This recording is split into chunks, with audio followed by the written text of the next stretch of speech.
Number 10, Mr. David Mitchell. Number 15, number 23, Jimmy Wallace. And number 70, Mr. Grady Massey. This is Sholo Ford's presentation of high school football on iTalk 106.7 FM and iTalk1067.com.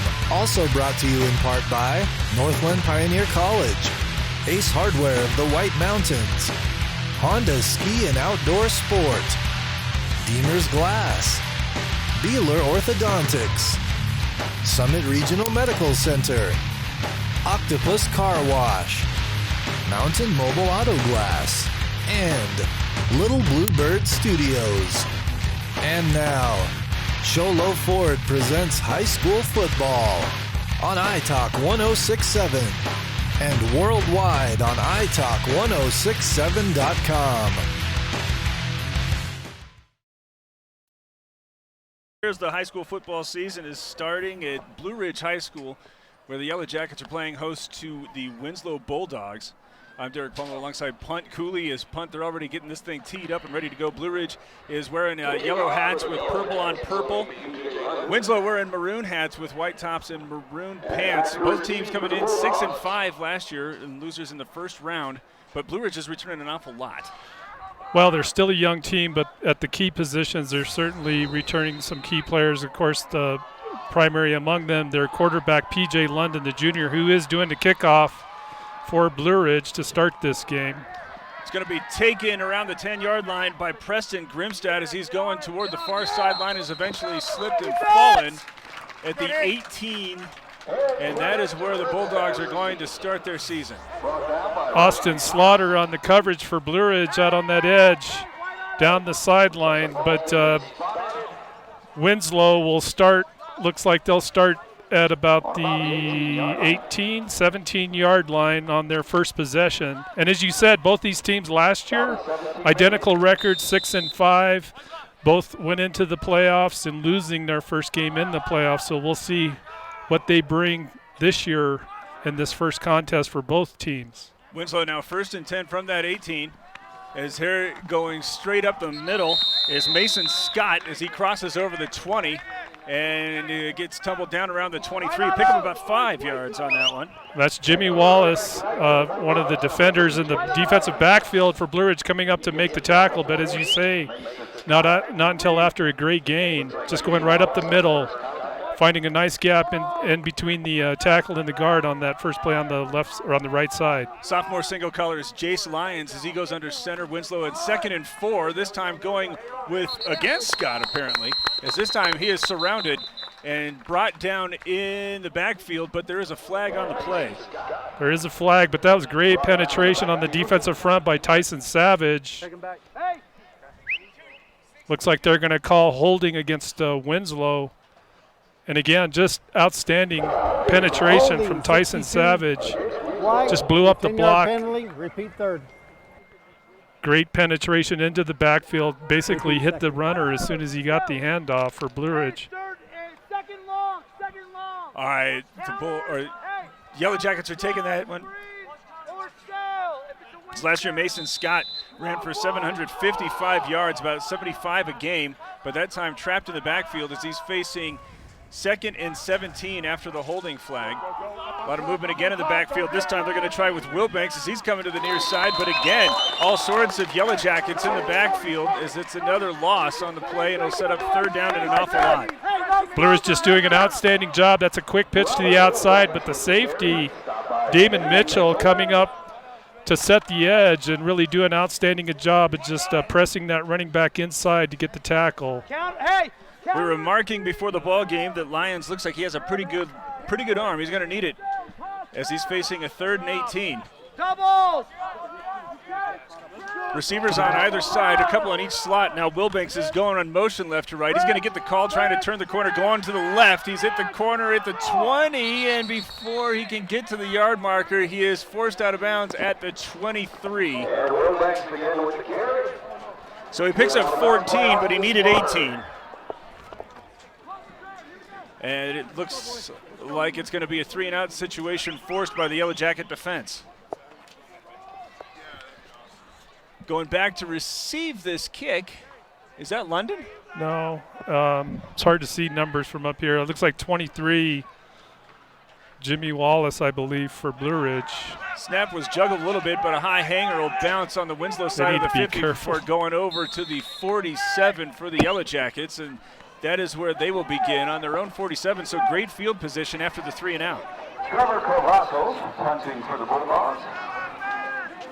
So Blue Ridge with that good defensive stand against the Bulldogs on the Bulldogs' first possession end up with good starting field position for their first possession. They'll start at about the 46, 47.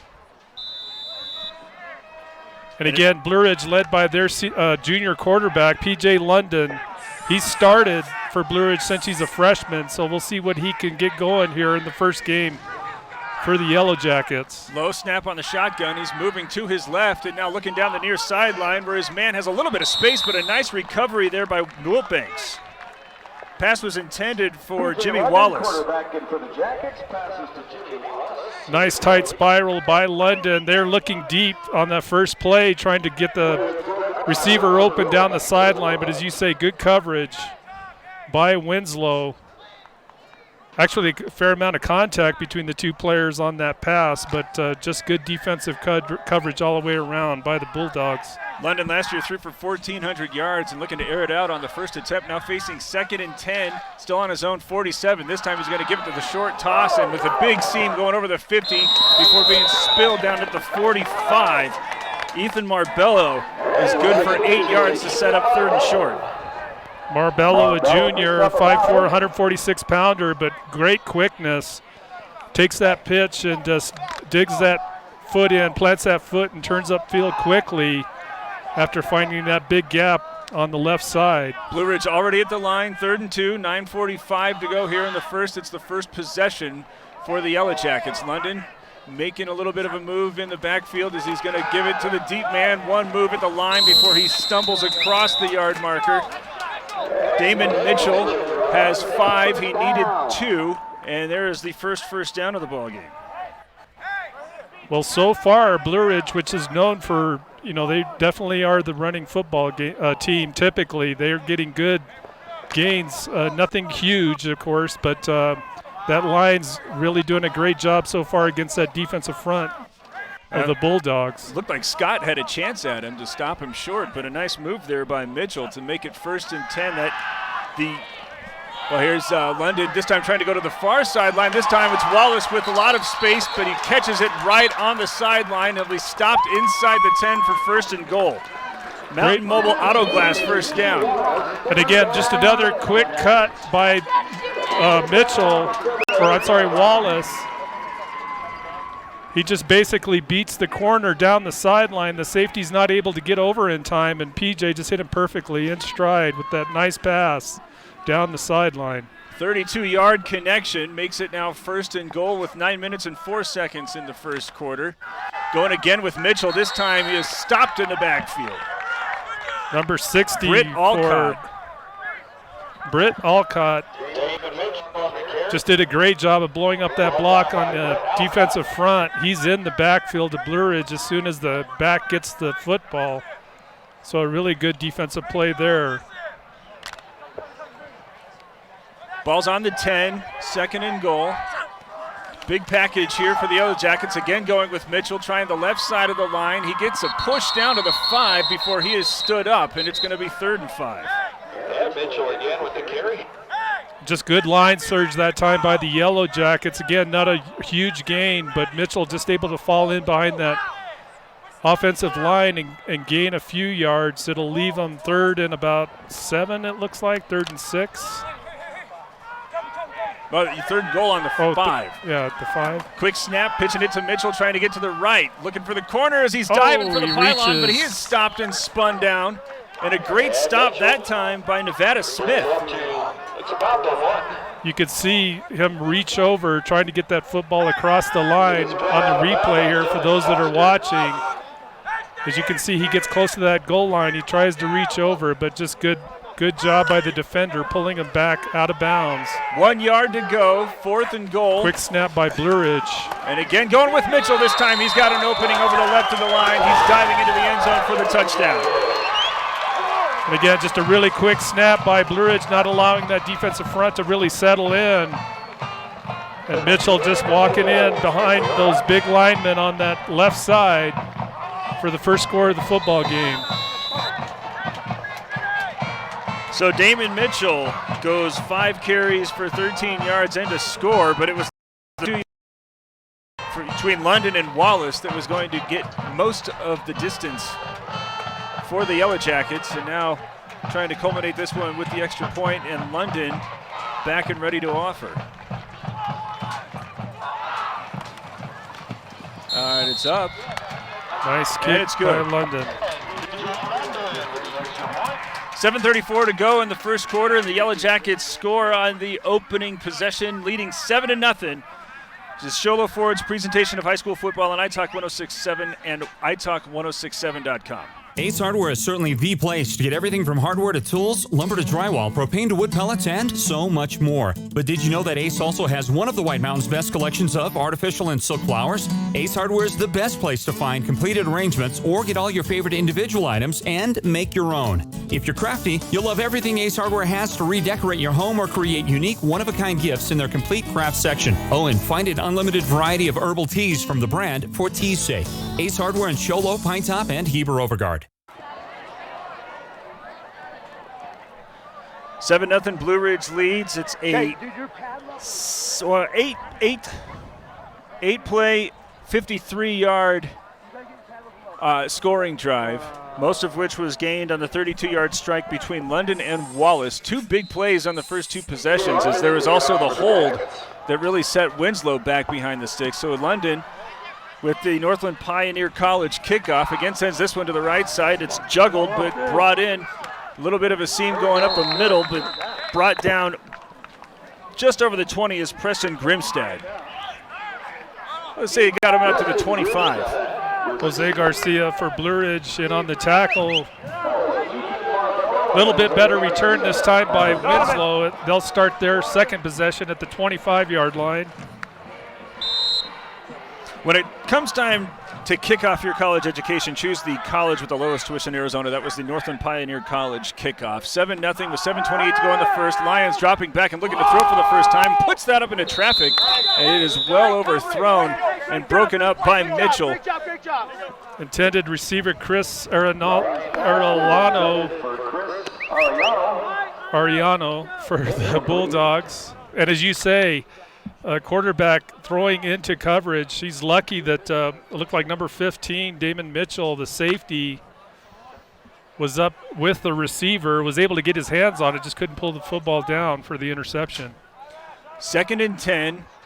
I formation in the backfield with Wilbank going in motion. Instead going to give it to the up man who's going to go over the 25 and pick up a couple. Here we go. Well, Winslow going with a dive opposite the motion that time, but still defensively for the Yellow Jackets, that defensive front just doing an outstanding job of filling gaps. Really no room there for the runner. Was that Kingsbury maybe? Kissenberry. 3rd down and 7. They gave him a generous spot. Now his Lions again looking to throw.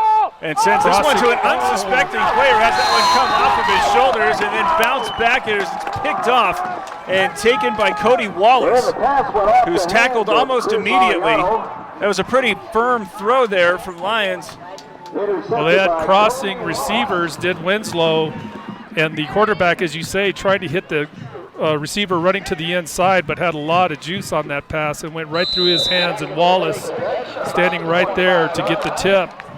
So a quick turnover gives Blue Ridge the ball for their second possession, an outstanding field position here. Starting on the 25, London in the shotgun. They got Mitchell off the line on the right. Trips over to that right side as they're with the shotgun snap. London looking all the way into the end zone where Wallace was unopposed and has that one brought down for the touchdown. And again, Wallace just torching that corner. It looked like they were in man coverage, or if it was zone, he didn't have any safety help. And London just picks up on that open space and just throws it right into the opening and lets Wallace run right underneath that perfect pass. 13-0 with London, just one play needed to come back out for another effort for an extra point. And there the Yellow Jackets making Winslow pay after the miscue immediately.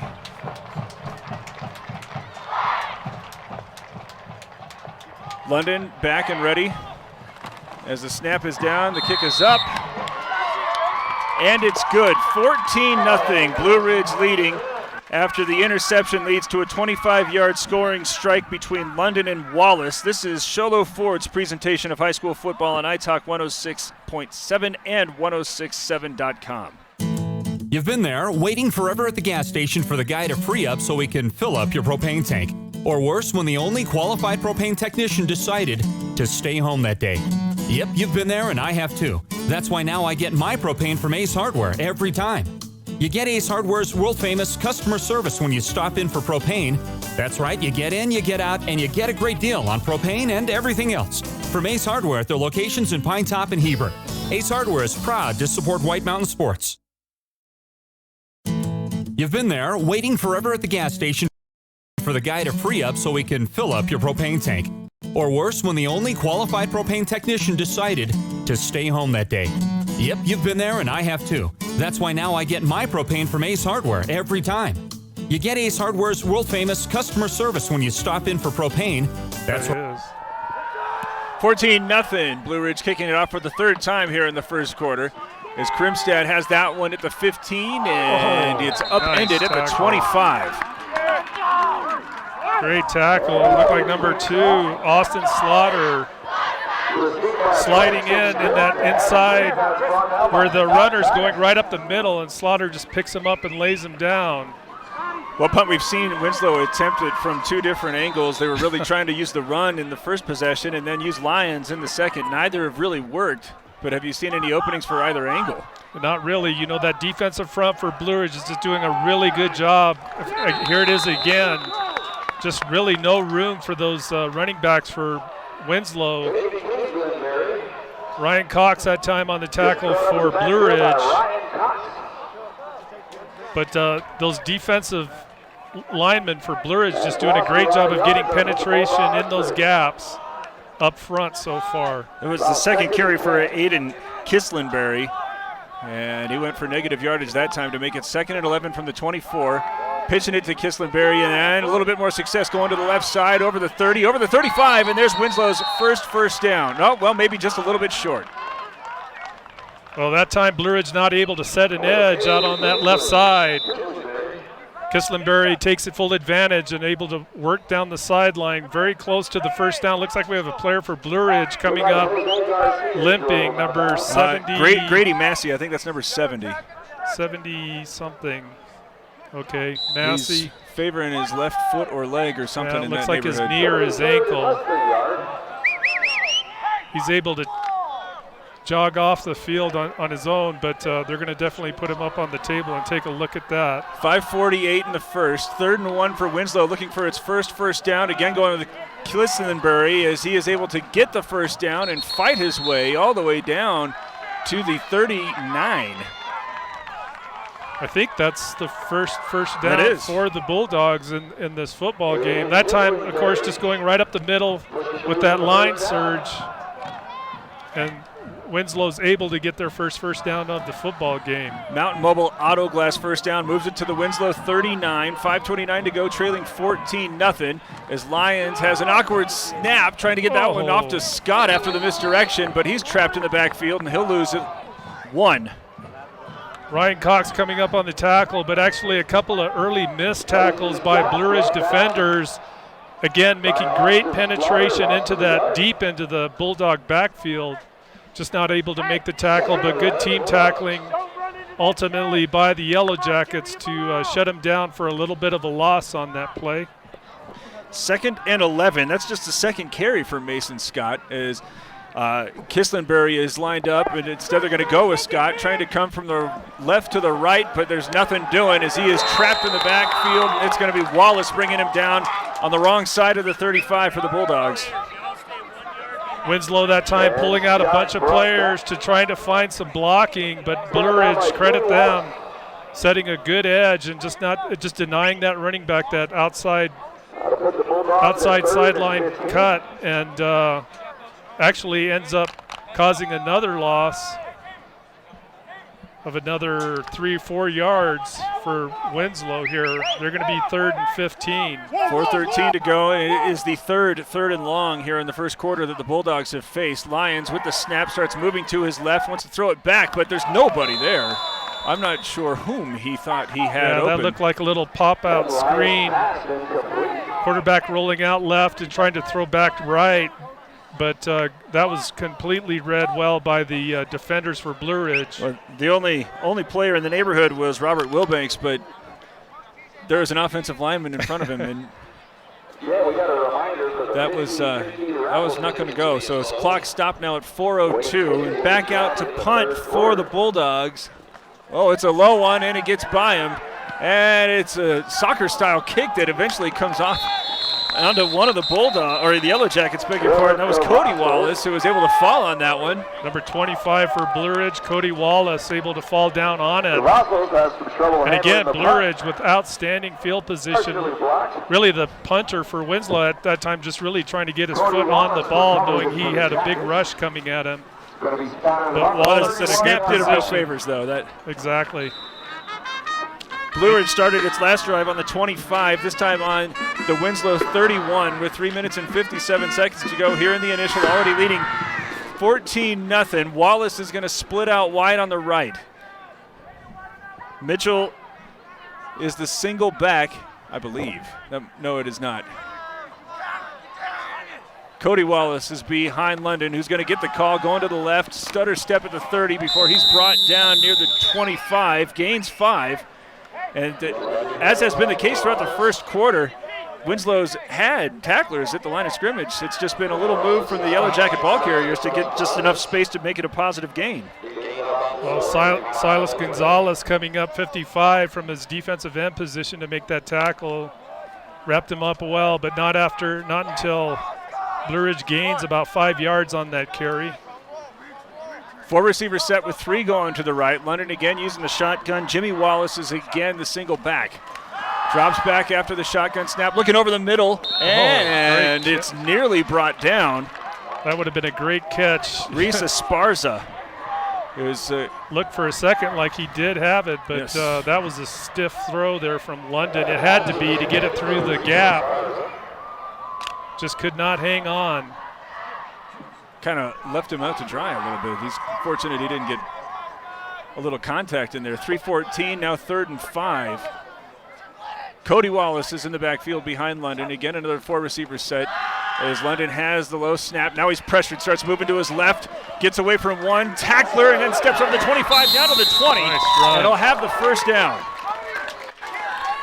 Lions ultimately for Winslow knocking out London, but a good run by him. You can see him just denying that tackle and coming close, very close. Well, he does get the first down for Blue Ridge. 7-yard pickup for that Mountain Mobile Auto Glass first down. And the Yellow Jackets grinding out a drive, already leading 14-0, 3 minutes and 5 seconds to go here in the first quarter.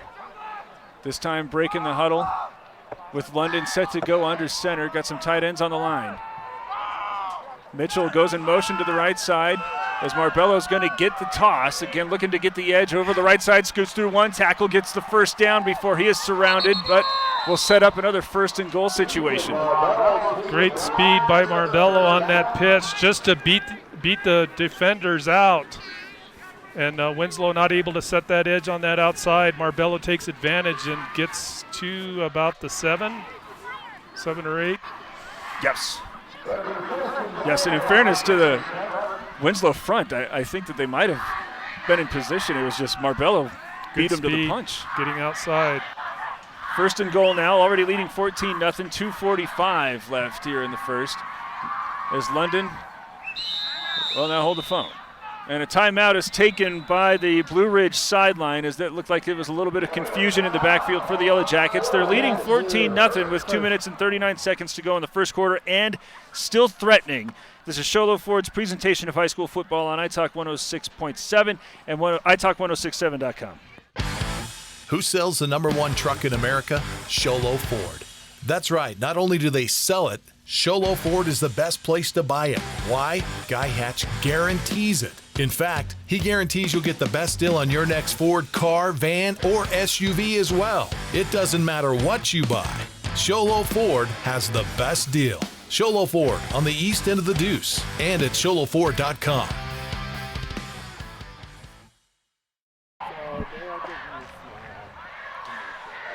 P.J. London has gone 2 for 4 for 58 yards, includes a 26-yard touchdown throw. Both of his passes were caught by Jimmy Wallace.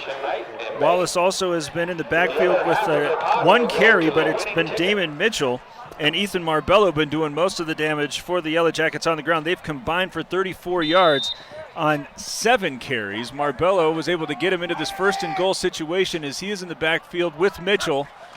As London starts moving to his left, tries to find Cody Wallace where the ball's on the ground, and Winslow has surrounded it and falls on it and dodges trouble by stopping the Yellow Jackets on that first and goal. And Wilbank is slow getting up after he recovers. That's just good defensive play there by the Bulldogs. They're really shutting down that dive on the option. You could kind of see P.J. London hesitate a little bit on whether or not to hand it off, and I don't know if that exchange caused part of the fumble, but ultimately you got to credit the Bulldogs. Just a great job defensively, and they needed that turnover, by the way, with being down 2 touchdowns with Blue Ridge deep in their territory. Lyons is on his goal line. A high snap is eventually brought down and trying to find Wilbanks, who steps in and out of trouble in the backfield and is somehow able to fight his way down to the 10. It ought to be noted that Blue Ridge had to call a timeout because it looked like the backfield did not know exactly what was going on, and after the timeout, it didn't look like the backfield knew exactly what was going on. Right. Just a bad exchange, I think, was part of the problem there between the quarterback, London, and the runner, Cody Wallace. But Winslow getting a good surge on that first play. They gain about 5. 2nd and 5, minute and 53 to go in the first quarter, trailing 14-0 as Kissenberry is able to get an awkward handoff and get out over the 10, but it's going to set up 3rd down and maybe a short 4. And Winslow just really struggling so far to get a running game going. You can definitely tell that's what they're trying to establish here early in this football game. But credit that defensive front and the linebackers for Blue Ridge just doing a great job of sealing up those gaps inside. Kissenberry has been the Bulldogs' leading ball carrier with 17 yards. Again, another awkward snap as he gets that one, but these high snaps are really providing the Yellow Jackets an opportunity to get a little bit of an extra step going into the backfield. Yeah, it throws the timing off a little as well for the exchange between the quarterback and the running backs. So the good news is they didn't give up a touchdown, but 3 and out, now having to punt this. I don't know if we've identified the punter yet. Ariano. This time he's got a high snap that he can handle and puts out a high hanger that is going to bounce at the 40 and then down rolling to the 43. Excellent punt there from the end zone. And Blue Ridge will still continue to benefit from excellent field position nonetheless. Outstanding field position. That's been one of the big differences, obviously, in this game so far.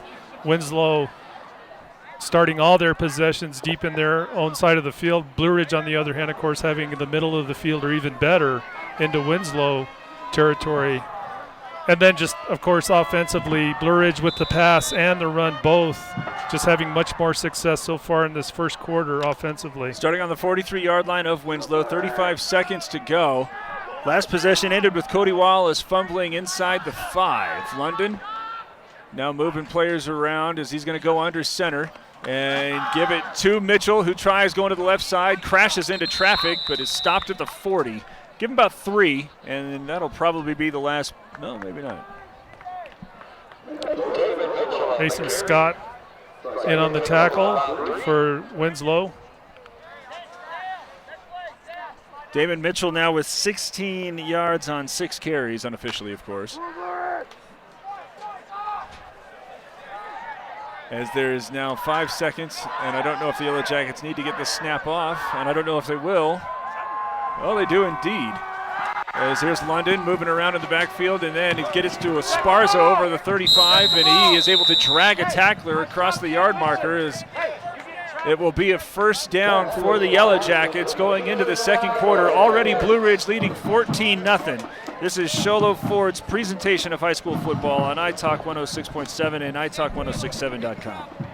Orthodontist Dr. Joshua Beeler has been providing family-friendly orthodontics in Show Low and the entire White Mountains since 2006. If you need braces, stop in and see the friendly folks at Beeler Orthodontics and meet their professional staff. Dr. Beeler and his team have the latest in orthodontics technology, and they work with each patient individually to custom tailor the most effective treatment plan for the best results. Beeler Orthodontics is a proud sponsor of high school sports. Beeler Orthodontics, live to smile, love your smile. Referee Chuck Copeland, umpire Tim C. Head linesman Steve Copeland, line judge Adrian Perkins, and back judge Scott Baker. Blue Ridge looks a lot better this year compared to last. I mean, they're you know what I mean? Last year they're kind of. 2000, could you stand, please? Blue Ridge alumni since 2000. Give him a nice round of applause. Blue Ridge alumni since 2000.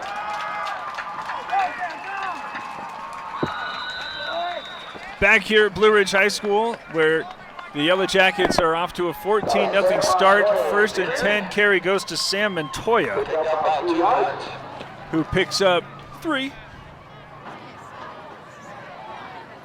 Good job by the Winslow linebackers just sliding down the line of scrimmage. That time, number 40, Mason Scott, ends up with the tackle. So second down now and 7 on the 28. And this time Marbello is able to burst up the middle and get that one over the 25 down to the 24. Quick 4-yard gain, and it sets up third down and short for the Yellow Jackets. Britt Alcott for the Bulldogs ultimately making that tackle, but not until the runner plows him over, about half his size, the running back. Alcott's a big kid out there anchoring that defensive front for the Bulldogs. London had to come to the sideline to get the play. Yellow Jackets have had success in just about every facet here in the first quarter, including third down, this time only needing 2, as it's on the 23. As there's an awful lot of Bulldogs hovering around the line, and now looking to air it out as this one's thrown over the middle. And it's no good intended for Wallace, but a flag comes out, and it's a hold on the Yellow Jackets.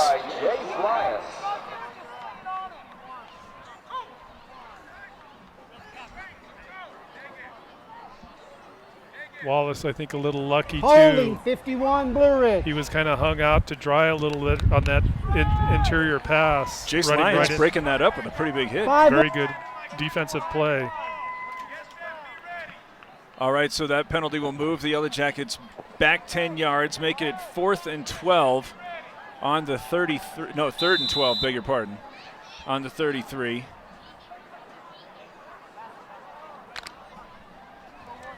So London now 3 for 5 for 66 yards. And in a throwing situation with trips going to his left, Cody Wallace behind him as he drops back and has to start moving to his right. This time looking for the end zone where it's going to be overthrown and incomplete. Mitchell was the intended man. Well, London having to roll out right, ended up getting a ball down the field. A nice pass, just overled the receiver, but he also takes a big hit from one of the defenders for Winslow right after the release. Well, they're kind of in tweener territory. This would be a very long field goal. And London's been able to convert both of his extra points, but not with this kind of leg.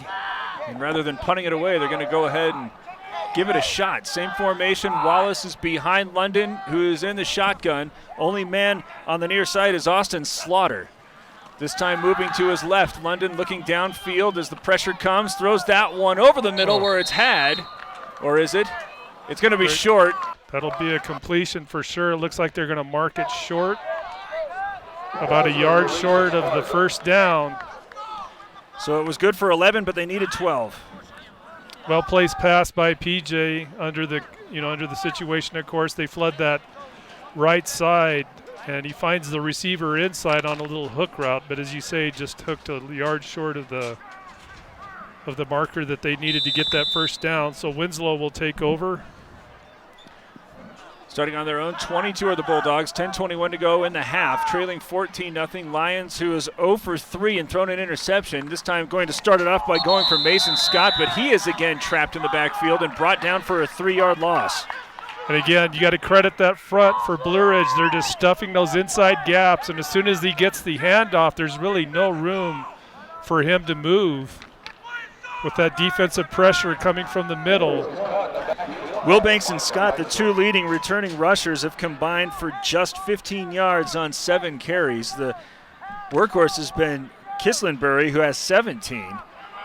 And now facing a 2nd and 13 and another passing situation. Lions look good in the warm-up, but hasn't been able to strike yet. Instead, they're going to go again with Scott. This time again, stutter stepping and trying to find some room to his right, but able to pick up just about a half yard and make it 3rd down and 12.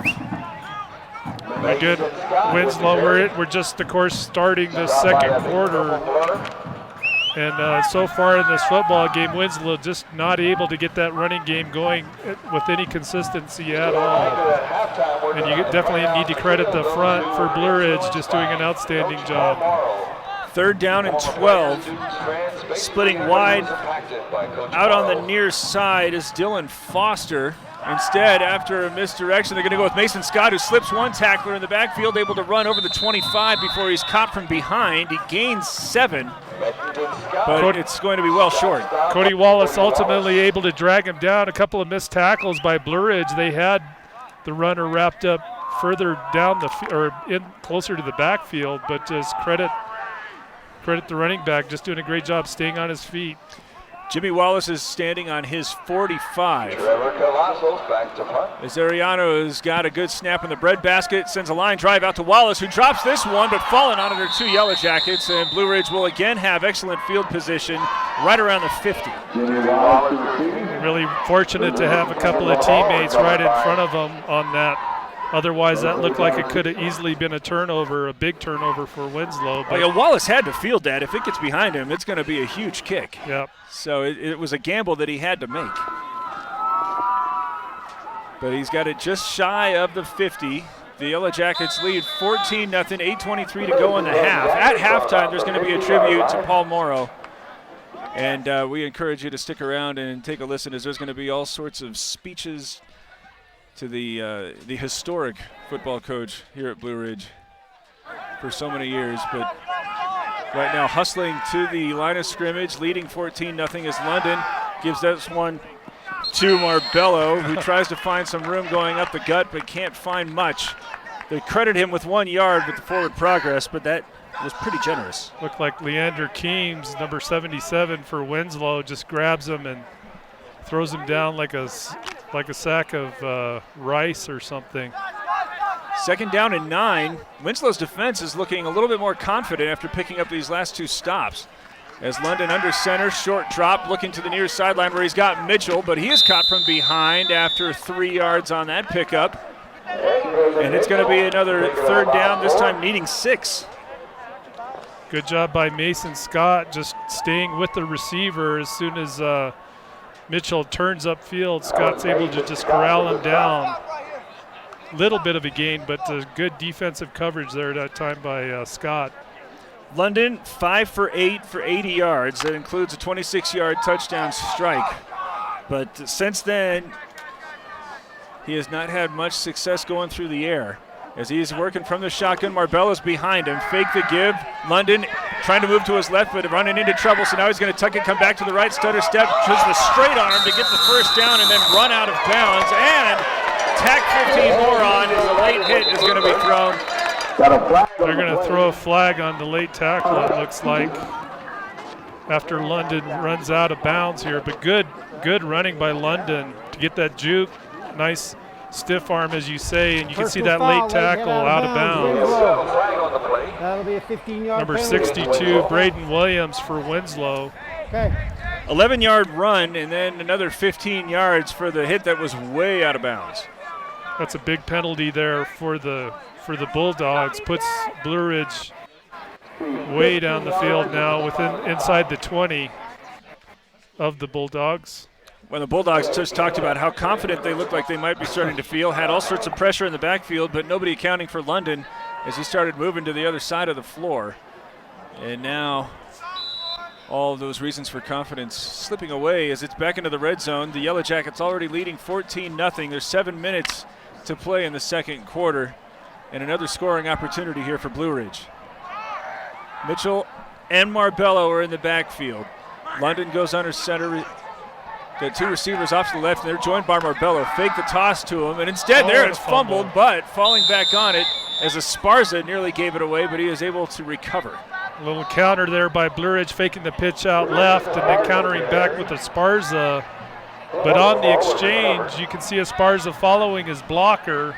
It was a good handoff. Yeah, it looks like the defender, he just lost control of it. But lucky to fall back right on top of that football to retain possession for the Yellow Jackets. A little bit more confusion here coming to the line as there's a quick snap after they get settled. Mitchell trying to go to the right, and he has stood up at the 15. He will gain 3, and it will be another third down opportunity for the Yellow Jackets. Kissenberry and company in on the tackle.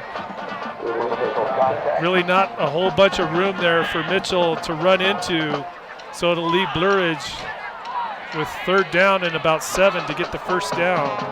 Clock stopped. There it goes, under 6 minutes.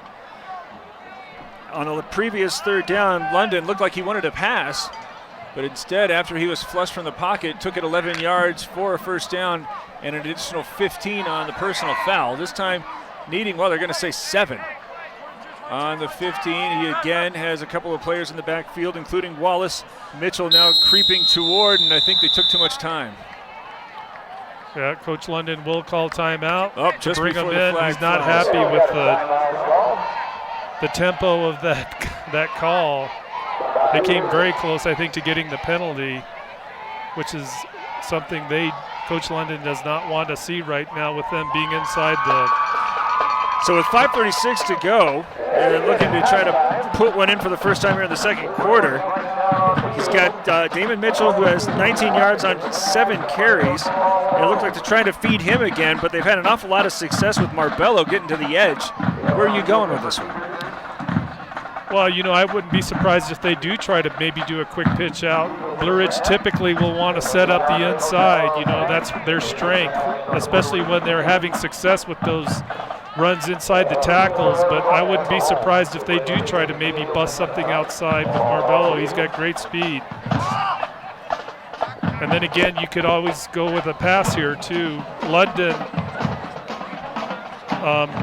we've seen his arm strength, especially if they try to shoot something into the corner. He's certainly a quarterback that can make those throws. Early going, his favorite target was Jimmy Wallace, who's going to come out of the huddle and line up left of the line. They're going to have a tight formation here. Marbello will be standing on London's left as he uses the shotgun. Third down, now they're calling it 6. Low snap, fake the handoff. There's a man open down the left side, but instead he hangs onto it for just a little bit longer, but is able to find Wallace caught inside the 10 before being brought down just shy of the goal line. Right at the goal line at the 1. Interestingly, that's a great pass, a big reception with Wallace. But if you look on the screen there, you'll see Esparza, right? He was covered. I couldn't see that defender.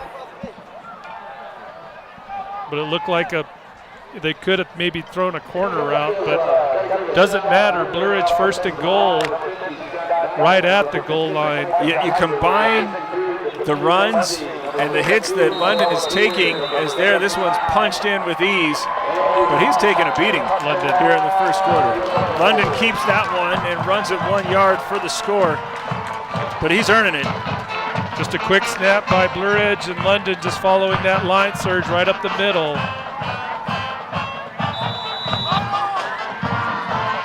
As soon as they're set, you can see the snap.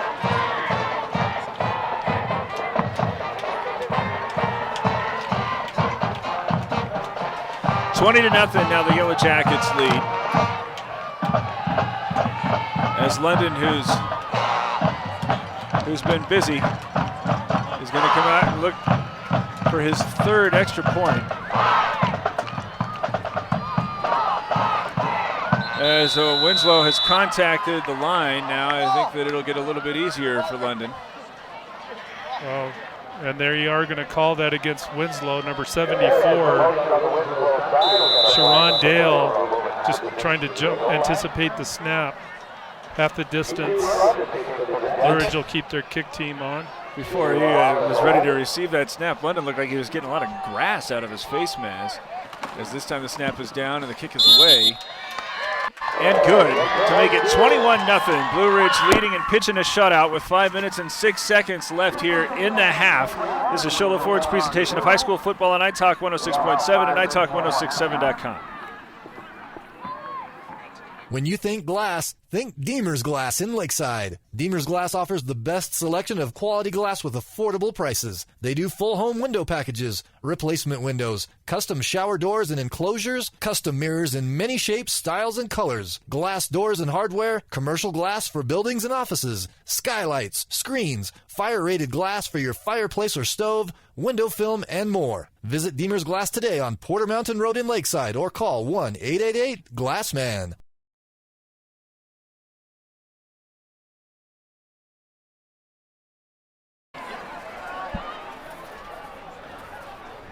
Five minutes and 6 seconds to go as Blue Ridge leads 21-0 and is again kicking off. Winslow, I believe, has just the one first down. One first down, but has not been able to get anything going in the air as they got a couple men back and a slow approach as this one is angling toward the near sideline. And Nevada Smith is going to get in and out of trouble as he is forced out of bounds at the 25. And that is where Winslow will begin, and that is generally where Winslow has begun. That was a big collision on that sideline. I couldn't see who was involved in that, but you could hear it up here. We can see it here, hopefully on the replay, as he cuts up right. Boom, there, number 4. Reese Esparza and another player from Winslow. Lyons is 0 for 3. He's thrown an interception, but they've gone away from the aerial attack almost exclusively for the run. Now, as soon as I say it, there's a pass caught out to the right side, but spinning away from traffic, being brought down in just, well, they're going to credit him for a loss, as Canyon Brimhall was met immediately, and as he tried to fight for some yardage, could not get anything going forward. Great read and play here by the corner for Blue Ridge. Just can't make the tackle, but otherwise an outstanding read. Good defensive team play there by the Yellow Jackets. So there's the first completion for Lions, and it goes for a 3-yard loss. 2nd and 13. As Clissenberry is going to get this one moving to the left and with a little bit of space as he accelerates over the 30 and stumbles down to the 34. It'll set up 3rd and short. That play there, Kissenberry had lots of room at the line of scrimmage. Just a great job. Big hole at the line of scrimmage. I'm not sure if it was because of the defensive line slants or whatever, but just lots of room for him. 3rd down and 2.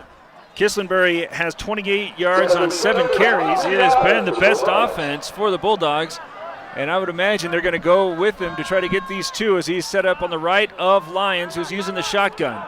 Scott starts coming in motion. Instead, he'll get the call as he's trying to find some space going to the right edge, and he is pulled down outside of the line of scrimmage by Cody Wallace. And it'll be 4th down and 3. As you said, Derek, just great edge protection by Blue Ridge. Gang tackling, at least 3 players in on that play. Just outstanding. Cody Wallace, exceptional job out on that edge for the defense of Blue Ridge. Blue Ridge isn't buying it. as there's nobody back to receive the punt. And it's away as Ariana's going to put that one over the 40, bouncing around at the 35. So this will be the worst field position for the Yellow Jackets to start. It still ain't that bad. It's outstanding field position. 35-yard line. And with we're just over 3 minutes, 3:03 here left in the second. I wouldn't be surprised if Coach Lundgren tries to get another quick score on the board here before halftime, just to really, just to make that statement and really have them going in strong into the halftime break. 3:03 to go, starting on their own 35-yard line, leading 21-0. Coming in motion from the left to the right is Mitchell. He gets the call. With the block, he gets to the edge, over to the 40. Well, no, he is denied. Down to the 39, picks up 4. A good block by, looked like Reese Esparza and maybe Tyler Cox out on that edge to allow Mitchell to make that cut. Clock is moving. Second down and 6. Move it out to the Yellow Jacket 39. Jimmy Wallace now sets up wide left, but instead they're going to again go with Mitchell. Steps away from a tackle in the backfield. Now again retreats at the 40. Looked like he might have been able to get another yard or two if he just kept going forward. Yeah, but he was looking for the home run. Yeah, exactly. Great footwork by Mitchell to avoid that early tackle, but then instead of just heading straight upfield, he tries to dance outside. Can you fault him? I mean, is this the time of the half to do that? You can see right here, great read, good patience, and then he makes the cut outside. Esparza with the block, but good defense. Uh-oh, we got, looks like we have a power outage on the, well, now the scoreboard is back, so I think we're okay. But it has gone dark. Well, there's a bank of lights. Side? Yeah, there's a bank of lights. No, that's the baseball field, yeah. All right, well, they're showing a minute 51, and the clock is again in movement. Third down and 5 on the Blue Ridge 40. Wallace again split wide out left. He also has Mitchell over there as London's from the shotgun.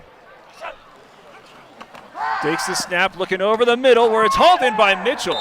Tough grab in traffic and leaving him up a little bit high, but David Mitchell's able to elevate and get it a 7-yard pickup to move the chains. Well, Mitchell, he's only 155 pounds on the sheet here, but he is a 6-footer. So London throwing into traffic there, but he can afford to with a tall receiver like that who goes up, as you say, to make that great catch, giving Blue Ridge the first down. So they've got just over a minute here to try to get another score on the board before halftime. Moving the clock now at a minute 15 to go. 21-0. Blue Ridge leading and looking to get another one in as London has a low snap. Moving this one out to the left where Mitchell has a hard time waiting for this one to come in, but still, puts the ball on the deck. Oh, no, he's down. Just not a lot of room for Mitchell to go after he makes that catch out in the flat. Good defensive coverage by the Bulldogs. Blue Ridge will take a timeout here. Yellow Jackets use their final timeout, and we'll take it with them. This is Sholo Ford's presentation of high school football on iTalk 106.7 and iTalk1067.com.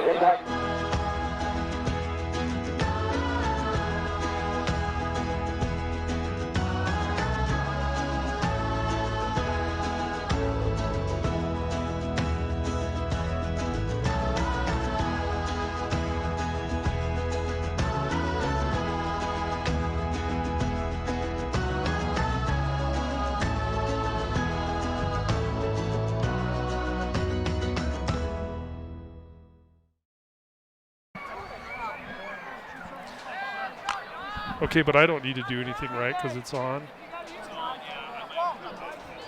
21-0 with less than a minute to go in the half. 2nd and 8 coming up for Blue Ridge as P.J. London is converted on his last 5 attempts. The last 2 have gone toward Mitchell.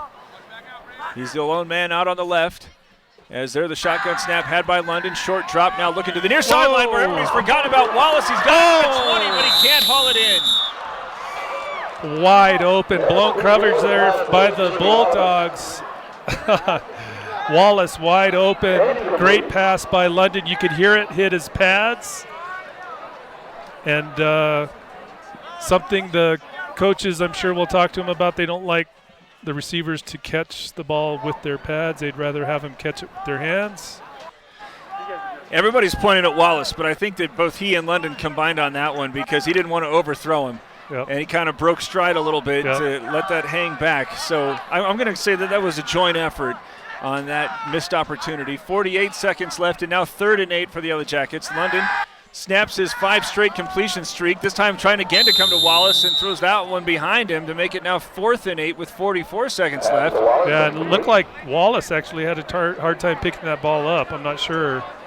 But you can see on his cut here, his reaction to the ball, it was thrown behind him. You can see there he just didn't seem to have a real good beat on it. But regardless, it'll leave 4th down here. Last play, it looks like, for Blue Ridge, potentially, of this half. There's a statement. Trying to move it on 4th and 8 rather than punting it away. And it's right on the 50. So Winslow has all of its timeouts remaining as London, and again, short drop and looking over the middle. This time Wallace can't get that one. It was overthrown. And London again taking a big hit as he releases. So 38 seconds left and a little bit of an opportunity here for Winslow. Yep. Well, you got to credit Wallace. He's doing a good job of carving up that corner coverage. Has been all game long. That time just not able to gather up that pass. Winslow has all of its timeouts, but 38 seconds to move 50 yards, and the only completion is gone for negative yardage. So what do you try to do to make up a lot of room in a little time? Well, we haven't seen much as far as the passing game from Winslow, but definitely this is a situation where they're going to have to go to that. Their running game just has not been working. Lions moving the pocket. Now he's going to go to the right side, taking an awful lot of time as he's able to go over the 50 and get pushed out of bounds at the 45. Ryan Cox will be there to push him out after a gain of about 4 yards, and it leaves 30 seconds on the clock. So Winslow will try to at least get a shot here at the end zone before halftime. I would wager the Bulldogs are first thinking first down, I'm guessing. So again, something going to the sideline. Saw Lions doing an awful lot of these out routes. This one's tipped at the line, and now a diving effort is not going to be hauled in, as in pursuit of that one was Herschel Gregg. And that pass hits the line. I'm not sure who at the line. There's a hand from one of the rushes. Cody Wallace goes off to the fingertips. 27 seconds left now. 3rd down and 5. And joining Lions in the backfield is Aiden Kislenberry. He's been good for 28 yards. Instead, Lions is dropping back and now stepping into one as he's going to send that one along the far sideline, where it's going to be brought in and hauled down at the 5. Brimhall, who had that tough one that went for negative yardage on the previous possession, was able to outfight a couple of Yellow Jackets. And that's really kind of a back shoulder throw. I'm not sure if they intended that, but it ends up working. Number 4, Esparza for Blue Ridge on the coverage, but you got to credit Brimhall coming back for that pass, making a great reception here with just 19 seconds left. Went for 40 yards down to the 5-yard line, and the Bulldogs now using their first timeout. Just imagine what kind of swing this could be here if after they get that stop, when it looked as if the Yellow Jackets were really moving forward. 5 straight passes had been completed by London.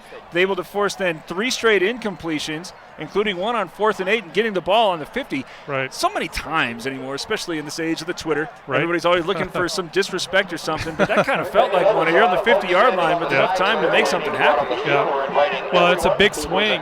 Blue Ridge actually had an opportunity there to put another score up before halftime. Now Winslow in a situation here where they could definitely leave with some points. So that would be a big, big swing in Bulldogs' favor going into halftime. After the timeout, 1st and goal on the 5. This is far and away the furthest that Winslow has moved the football into Blue Ridge territory. Lions, who just was good from 40, is going to give this one to Kislenberry, who's right up the middle, falling at the goal line and just shy. Oh, man. Just inside the 1, and a timeout is quickly taken by Winslow. That was a great play call there by the Bulldogs. They have motion out, but they'll do the draw play to Kislenberry right up the gut.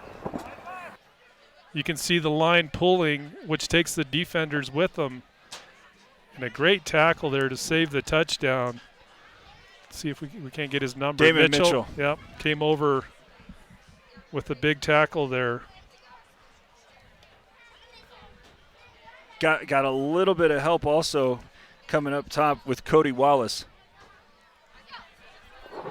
All right.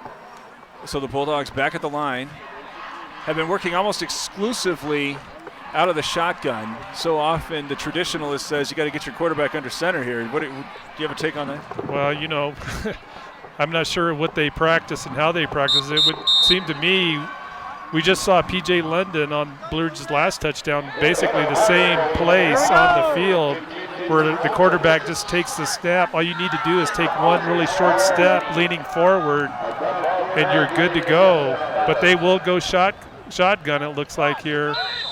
Kislenberry is on the left of Lions. Two receivers on either side of the line, and they're going to throw it. Oh, my goodness heavens, and it's a reception. Brought in. Yep. Dylan Foster with the 1-yard touchdown catch. Yeah, that's a crazy play. As you say, you know, they're right on the goal line. They elect to go to that in route. Great catch. Beat the coverage inside. Wow, that is moxie. So they go 50 yards on, I believe that was 5 plays, and have the first score as the first half is ending. Ariana Id to do the extra point kicking and has it completed to make it 21-7. And all of a sudden, punt. There's a little bit of a ball game going on. Yeah, that's a big swing from what we thought would most likely happen with Blue Ridge looking like they would have the opportunity to put points up before halftime, and instead Winslow coming back. Great job by Dylan Foster hauling that one in. Better hair as he's able to get that one with 10 seconds to go in the half, 21-7. This is Shola Ford's presentation of high school football on iTalk 106.7 and iTalk1067.com. Want to go fishing? Head to Honda Ski and Outdoor Sport. They have fishing supplies, outdoor fishing attire, and fishing gear. Plus all kinds of bait including live worms, flies, and lures. The staff are experienced anglers, and they can advise you on what you need, where to go, and what type of bait the fish are biting on. Plus, pick up your fishing, camping, and boat permits. When you think fishing, think Honda Ski and Outdoor Sport. Located on Highway 260, 1 mile before the casino. Where are they talking? So Squib kick is bouncing around now, elevating as Wallace to get that one at the 20, and then immediately brought down. Oh, and we got the little step bit over of shade being thrown by Canyon Brimhall as he steps over Cody Wallace. What do you guys think about that? Whatever. You get a touchdown in, and all of a sudden some oats are being felt as they'll set up 1st and 10 on the 23. And the safe thing to do here is take a knee with just 6 seconds to go and no timeouts remaining. As London goes under center, now they're going to go ahead and run one, hand it off to Mitchell, starts moving off to the left as he goes over the 30 and stumbles down, and that will be how the half ends. It's become a lot more interesting here as Winslow is able to put in a score with 30 seconds to go in the half and make it 21-7 at the half. Blue Ridge had been in total control, but it ought to be noted will receive the kick to begin the second half. Halftime is going to involve a tribute to their former head coach Paul Morrow, who passed away recently. We will be back to provide you with that here, 21-7 here at the half. This is Shola Ford's presentation of high school football on iTalk 106.7 and iTalk1067.com.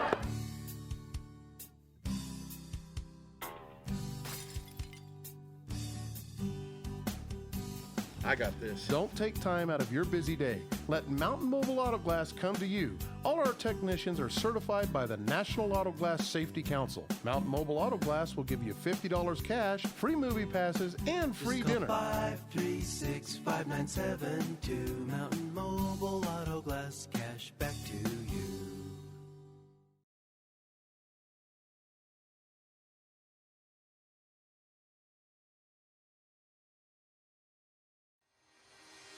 chose Northland Pioneer College because it's close to where I live. My instructor taught me how to build a foundation and framing and use different tools that I haven't used. There's always been work everywhere. I want to get educated and start from the bottom and learn how to find myself and what I can do. NPC is transforming my life.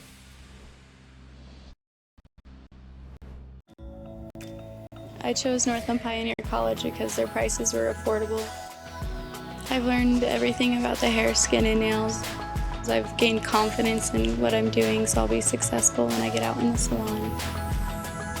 This is an industry where I'll always have a job, and a job where I can express my creativity and make my own hours. I have transformed my life by coming to NPC.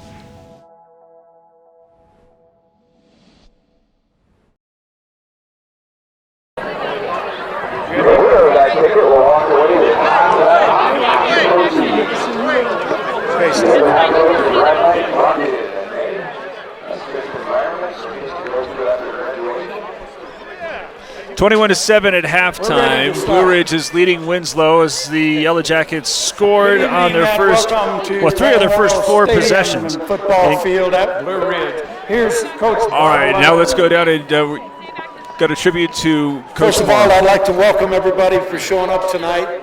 It's an auspicious occasion for sure. I'd like to apologize because it's kind of tough to go from coach mode to fan mode, but I'm gonna try right here. I would be remiss if I didn't speak upon the biggest influences in my life. There were 2 Joes and a Paul.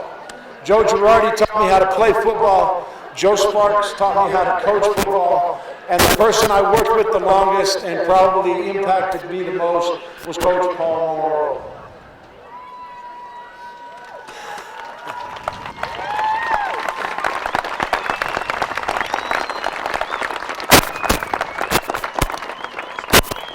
I'd like to say Coach Morrow was a patient man, but in reality, I think he was just very self-disciplined because he was the most competitive man I was ever associated with. And as far as football, X's and O's, he was the smartest coach that I ever worked with. Which is the officials, Mike. The ironic thing is, in 1991, when I applied for a job here, Coach Moore and I went to lunch uptown where Arby's used to be, and we had a long lunch, and the interview lasted the whole time, and no football was talked. We talked about family, and we talked about aspirations and goals, and there was absolutely no football talk. And I think that was the thing that set him apart the most, was not only how good a coach he was and how competitive he was, but how good a human he was. And so I appreciate you being here. I thank you for the opportunity to speak, and I hope you enjoy the second half. Coach Williams.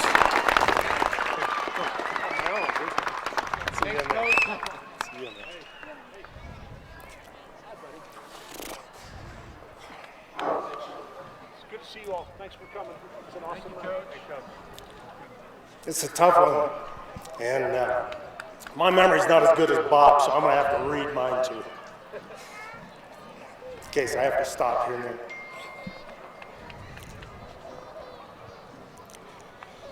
First off, welcome to the dedication of Paul Morrow Stadium.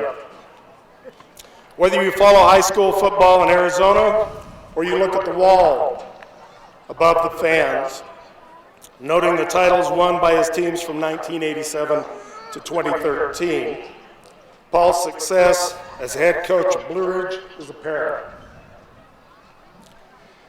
His competitive nature and desire to instill that competitiveness in his players is obvious to all by his record-setting number of wins.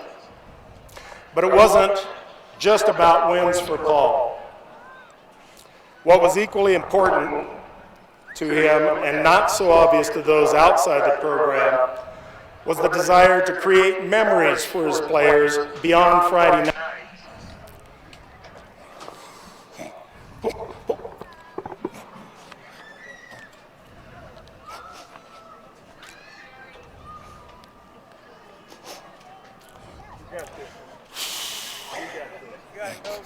You got it.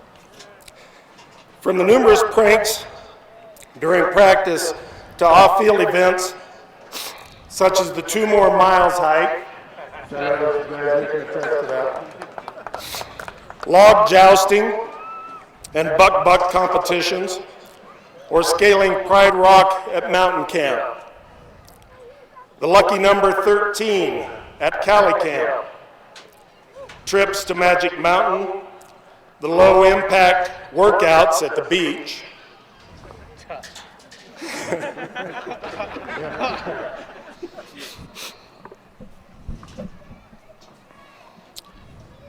or the affectionately referred to condos, which Paul employed his real estate skills to secure for the team's accommodations, securing only the finest abandoned warehouses, city parks, closed mall stores,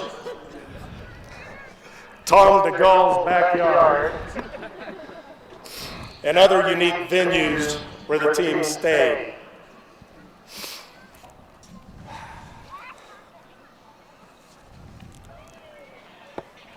It's those type of memories that dominate the conversation when his former players get together. And the measure of success, I believe, he is most proud of. So thank you all for joining us in this dedication, and enjoy the second half.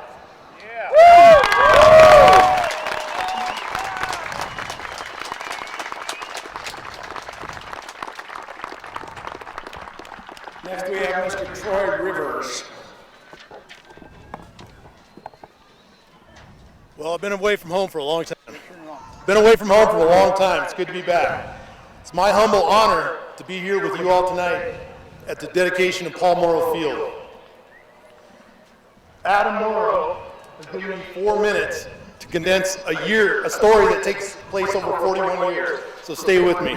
1978, I was here on this field when Paul Morrow walked on the field for the very first time. He was 26 years old. All he had was a whistle and a clipboard. But we all know how the story ends. The guy's a tradition all on his own. Fast forward, Ramadi, Iraq. I skipped one line, hold on a second. But when he came on the field, he told us about being a champion. He related to us that when he was in football, he never was a champion. And the reason he became a coach was because he wanted to be a champion. And that was his goal, was to be a champion as a coach, because he never was as a player. And we all know how that story ends. So fast forward, this is a story that even Paul himself doesn't know. It's only something that Adam made me tell him before he let me out here. But this is how it goes. Fast forward, I was in Ramadi, Iraq, and it was 2007, and my colonel came in and he said, "Hey, Rivers, you're from Arizona, right?" And I said, yes sir, I am. And he said, "Hey, get your weapon. We're going to go have lunch with John McCain." I was like, okay, let's go. So as I'm walking over there, I'm wondering, what is this guy going to ask me? John McCain, he's a war hero, did 5 years in the Hanoi Hilton. What is he going to ask me that I would know that he would come halfway around the world, leave the floor of the Senate, to ask me about what's going on in Ramadi that I'm going to know? I'm just an infantry grunt. I don't know much. So we walk into the chow hall, I get my plate of chili mac, I sit down. Next thing I know, here comes John McCain with his plate of chili mac. There's 2 guys from Phoenix high schools and 2 guys from Tucson high schools on my left and right. He takes a couple bites of chili mac and he says, "Food's not too bad." I said, "Yes, sir. Food's never been the problem here. It's the 3,000 IEDs that keep going off every month." So he just kind of laughed and he said, "Okay, well, what high school are you all from?" So, the other guys were all from big high schools in the Valley in Tucson. And I'm from Lowell, Blue Ridge, and I didn't think anybody would know where that was, but he came back to me with a laser focus and a conviction, and he said, "Hold on a second. I want to know why Blue Ridge always wins so many football games." Wait a second, this guy came halfway around the world to the most dangerous city in the world, according to the CIA at the time, to ask me about Blue Ridge? I was like, hallelujah, I got this. I know the answer. It's Paul Morrow. It's Coach Morrow. He's the one. But that's what it says about this field. People don't just talk about this field in Navajo County, in the great state of Arizona, in the United States. People talk about what happens on this field worldwide. Trust me, I was there.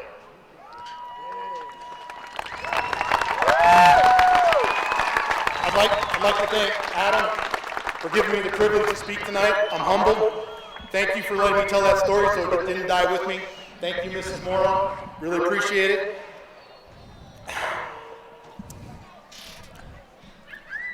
And I just want Paul Morrow, Coach Morrow, to know you'll always be my champion.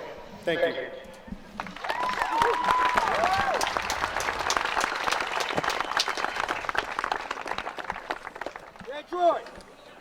Aren't you glad to be part of a legacy that was set by Coach Morrow? I am. The whole community is happy. You remember the times in which Friday night at Blue Ridge was the place to be. It was a family deal, and it was spectacularly fun. Some numbers, some of which have already been stated. He coached in the most competitive conference in the state. Good, tough teams, top to bottom.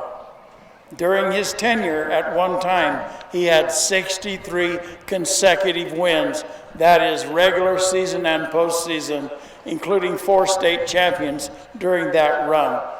He had 93 consecutive regular season wins. And when I say he had them, by that I mean the team had them, and he would want me to say it that way. At one point, he had, in the toughest conference, arguably in the state, 76 consecutive conference wins. Let somebody try to match that sometime. Not going to happen. He had 10 undefeated seasons. So did his team. 21 conference championships. You can read them on the wall. 27 consecutive playoff appearances. Let somebody else match that sometime. 13 state championships, 300 wins, faster than any coach in Arizona history, and he's the only coach in Arizona history to have won 300 games at the same school. Just think of that. In 20, yes.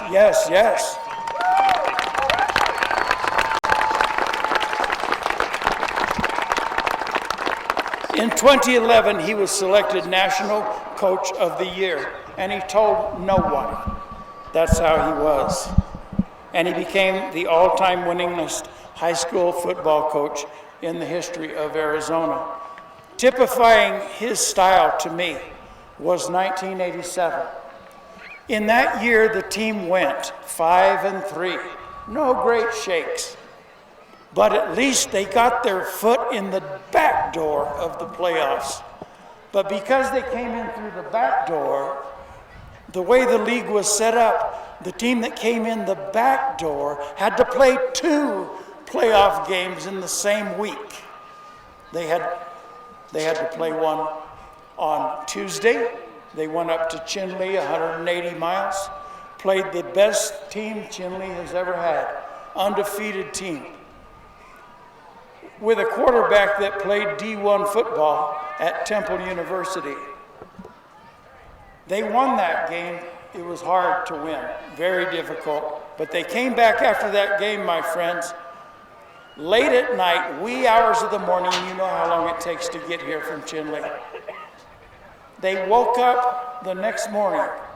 It was Veterans Day, a Wednesday. They were told to have practice in the morning because they had another game coming on Friday. They not only practiced in the morning of Wednesday, Veterans Day, when everyone else was home, off from school, they practiced again in the afternoon, hard practice. Then the next day, Thursday, they had another practice, and Friday they went to Safford, where Safford had their very finest football team they've ever had. They were undefeated, nobody had even tested them. Blue Ridge went out there on the Safford field, got scored on twice before they turned it around. They beat Safford on Safford's home field.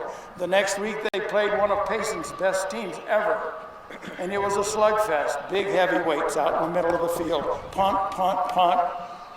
Finally, they got a score. It was a safety. It was a safety, right, with 42 seconds remaining in the game.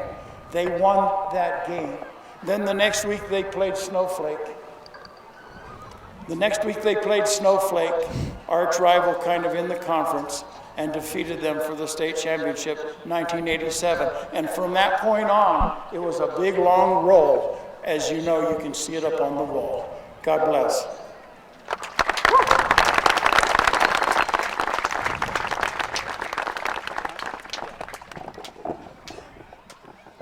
Before Amanda, I wanted to say this, that Coach Paul Morrow lived as a Christian, and he put God first. Let's pray.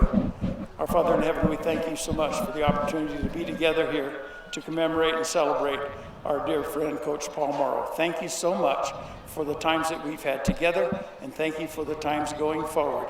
I pray that you would bless the efforts of Blue Ridge High School and Pine Top Lakeside throughout the next foreseeable future. In Jesus' name. Amanda.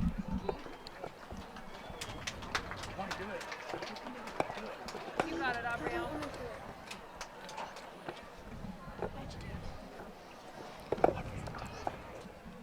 We thank you for joining us in this celebration, the legacy of our Super Bowl.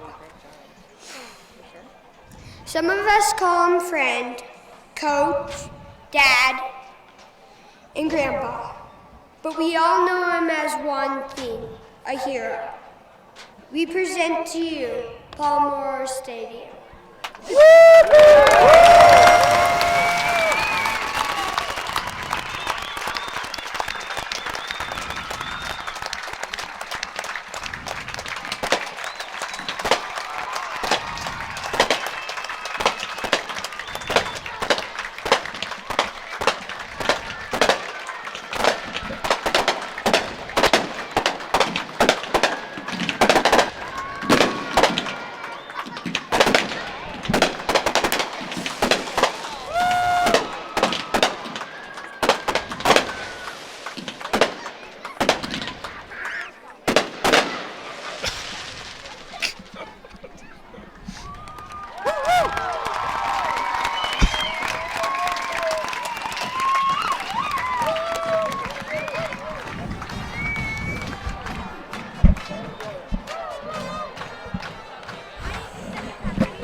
Field now.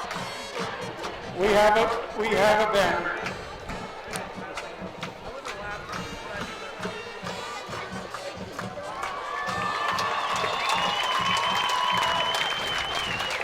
Paul Morrow Stadium. Woo-hoo! Where does that go?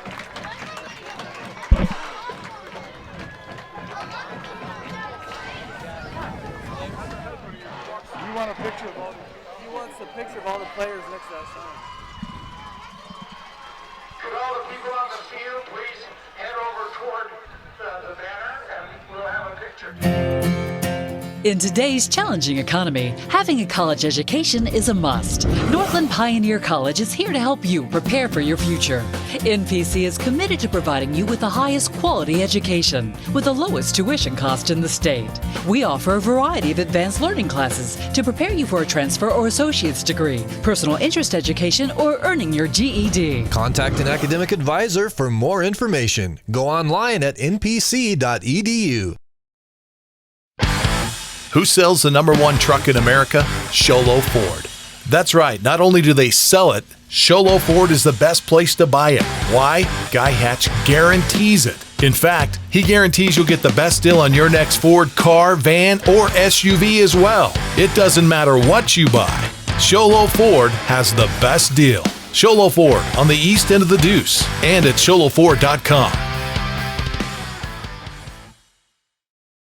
Orthodontist Dr. Joshua Beeler has been providing family-friendly orthodontics in Show Low and the entire White Mountains since 2006. If you need braces, stop in and see the friendly folks at Beeler Orthodontics and meet their professional staff. Dr. Beeler and his team have the latest in orthodontics technology, and they work with each patient individually to custom tailor the most effective treatment plan for the best results. Beeler Orthodontics is a proud sponsor of high school sports. Beeler Orthodontics, live to smile, love your smile. When you think glass, think Deemer's Glass in Lakeside. Deemer's Glass offers the best selection of quality glass with affordable prices. They do full home window packages, replacement windows, custom shower doors and enclosures, custom mirrors in many shapes, styles, and colors, glass doors and hardware, commercial glass for buildings and offices, skylights, screens, fire-rated glass for your fireplace or stove, window film, and more. Visit Deemer's Glass today on Porter Mountain Road in Lakeside or call 1-888-GLASSMAN. Summit Healthcare Regional Medical Center is a proud supporter of high school sports. Many of our local sports players were born at the hospital, where Summit Obstetrics offers comfortable individual rooms for mom and baby. In case of a sports injury, the hospital ER is always staffed and prepared to take on the most serious injuries, and Summit features an advanced diagnostics department with state-of-the-art equipment. The Summit Healthcare orthopedic and therapy teams can help sports players overcome injuries and return to the game. Summit Healthcare Regional Medical Center wishes all players a successful and healthy season this year.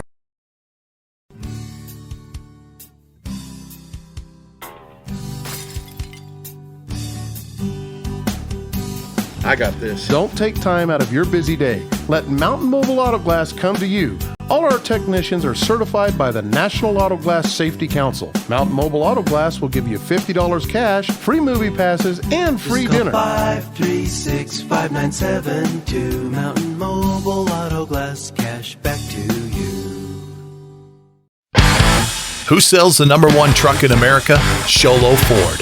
That's right. Not only do they sell it, Show Low Ford is the best place to buy it. Why? Guy Hatch guarantees it. In fact, he guarantees you'll get the best deal on your next Ford car, van, or SUV as well. It doesn't matter what you buy. Show Low Ford has the best deal. Show Low Ford on the east end of the Deuce and at showlowford.com.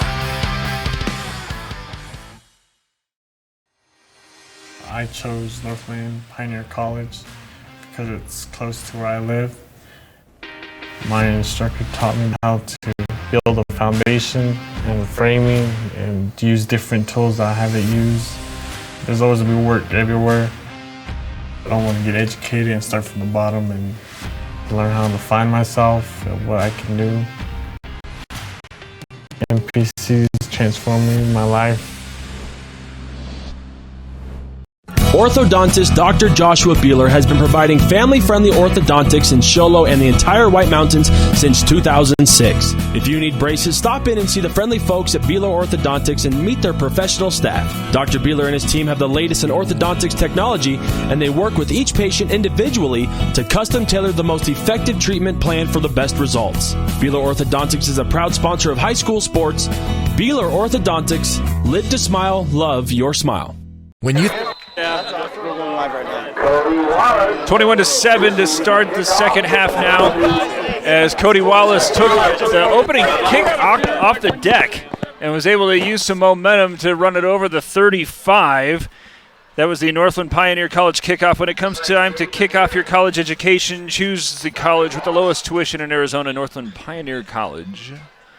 As Blue Ridge looked like it was firmly in control, leading 21-0. Went for it on 4th and 8 at the 50 and left the door open for Winslow to put in a score to make it 21-7. But now, with pretty good field position, which has been the case throughout, Tryon Mitchell to start as he looks for a little bit of space going over the right side of the line, but is only able to pick up a couple. Well, they'll give him 3, as he has been the leading ball carrier for the Yellow Jackets, now with 33 yards on 11 efforts. But P.J. London has really been carrying most of the water for Blue Ridge, as he has completed 7 of 14 for 103 yards, and that includes a 26-yard strike, as he was good to run in another touchdown, responsible for 2 of the 3 scores for the Yellow Jackets, as he is again operating out of the shotgun. Got receivers on either side of the line, but instead this time gives it to Wallace, who is trapped in the backfield, nearly runs through one tackler, but holding on for dear life and waiting for the posse to emerge, I believe, emerging from the bottom of the pile anyway,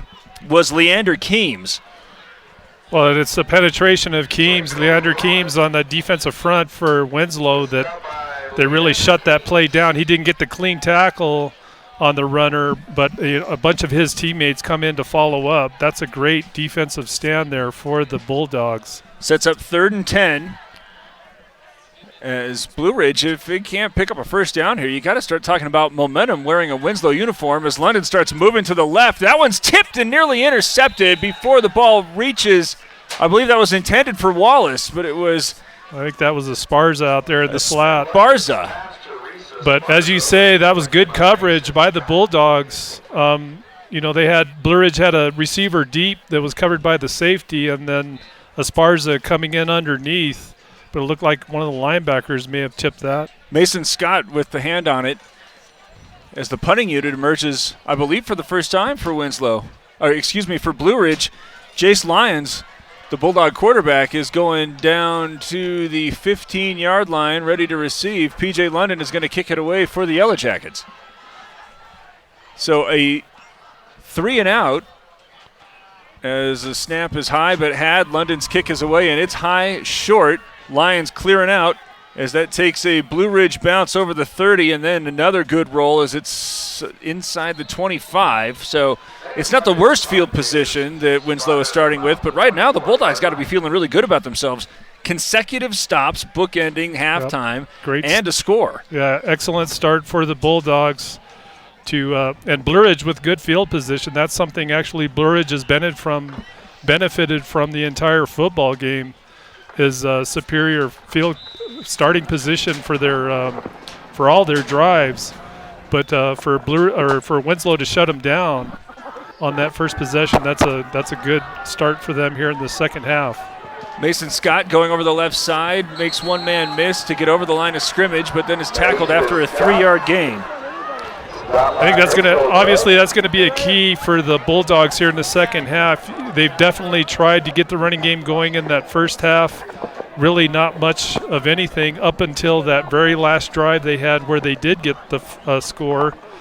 Blue Ridge, honestly, I think their defense got a little flat.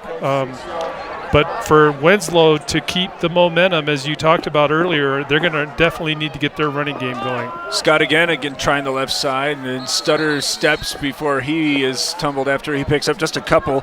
We could go so far as to call that the Ace Hardware key to the game. Ace Hardware has a 24/7 locksmith. The next time you're locked out of your car or just need a key replaced any hour of the day or night, any night of the week, call Ace Hardware, your helpful place with 3 locations in Pine Top, Overgard, and Sholo. Well, they going to give Scott quite a few yards on that one. Let's say he'll get 4. He's now in double figures with 10 on 9 carries. Sets up this 3rd and short with 9 minutes and 13 seconds to play here in the third. 21-7. The Winslow Bulldogs able to pick up that one with a couple of moves in the backfield before Scott is hit by Mitchell and Wallace, but moving the chains. And this Winslow offense now starting to match its defense, playing with a little bit more confidence. It took a lot to get those 3 yards, but he's able to do so. And it was interesting now here at the start of the second half that it is Mason Scott having his number called, far more after Aiden Kislenbury was getting so much of the work. Now going under center, Lyons fakes the give, starts moving to his right. Pump fake, now leaving it up over the middle where it's caught great catch by Foster. As gambling on that one and trying to get in front of it was Wallace. That's an excellent catch by Foster against pretty good coverage from Wallace. It looked for a second there like Wallace might be able to reach out and knock that pass down. Kind of a wobbly spiral there. Wallace had to catch up ground, as you can see, but just an outstanding catch by the receiver, Foster. Foster had the touchdown catch as now the officials are stopping play and the clock is not running. Chuck Copeland wearing the white hat, and he was enthusiastic in his insistence that the clock start going. Yeah, this clock, we were talking about it earlier, it's not clicking second by second. Scott loses that one. It was stripped away, and then falling on it was the stripper. Outstanding play defensively, 56 for Blue Ridge. Micah Heisler was able to strip and cover. Great job. You can see it here on the replay. He gets his arm in there and just strips it and pulls it right into his belly as he's falling to the ground. So a great defensive play there by Heisler. Big break there for Blue Ridge. You know, the momentum, it's felt like there, you know, was with the Bulldogs. So we'll see what the Yellow Jackets can do here Winslow offensively. crowding the line as Marbello's able to get a little bit of space. He has the first down going over midfield. Marbello, big first down. Just a Marbello picks up 15 yards. Really, and traffic too. Marbello just keeps his feet moving. He's cutting through the line of scrimmage with some blockers in front, goes through those linebackers, keeps those feet moving the whole time. Great run. 41 yards on 5 carries as Marbello is in the backfield again, but this time going off to Mitchell, trying to find some space to the right of the line, able to pick up 3 yards. Leander Keen's there for the stop as Blue Ridge grinding it out and now looking to reclaim the momentum, as it looked like at least in the first quarter that it was going to be all Blue Ridge all the time. But fortunate after Micah Heisler is able to force the turnover, the fumble, and then fall on it, as it looked as if Winslow was picking up right where it had left off offensively at the close of the half. But now it is the Bulldog defense that is back on its heels, again defending on its own side of the field, trailing 21-7, and ready to try to prevent a 2nd and 8 here. As London has the shotgun snap, looking to the near sideline where it's grabbed by Wallace. He spins away from one tackler, but it's going to be held up long enough for Dylan Foster to get there and bring him down. Correction, that was Brimhall who was able to get over there and stop it. Foster as well. Foster doing a good job on the coverage just to keep a hand on the receiver after he brings the ball in. And then, of course, Brimhall coming over to help clean up on the tackle, but not until Blue Ridge gets enough for the first down. First completion in 5 attempts for P.J. London. Now with 111 yards, 80 of them have gone to Jimmy Wallace as they're trying to get this one to Marbello, but he is brought down. Correction, he is able to get out to the 31. It's a good 5-yard gain. Marbello coming up with a little bit of a limp after that hit in the pile there, so they're going to pull him off to the sideline, just give him a quick check. 6 minutes and 40 seconds left in the third quarter, 21-7. Blue Ridge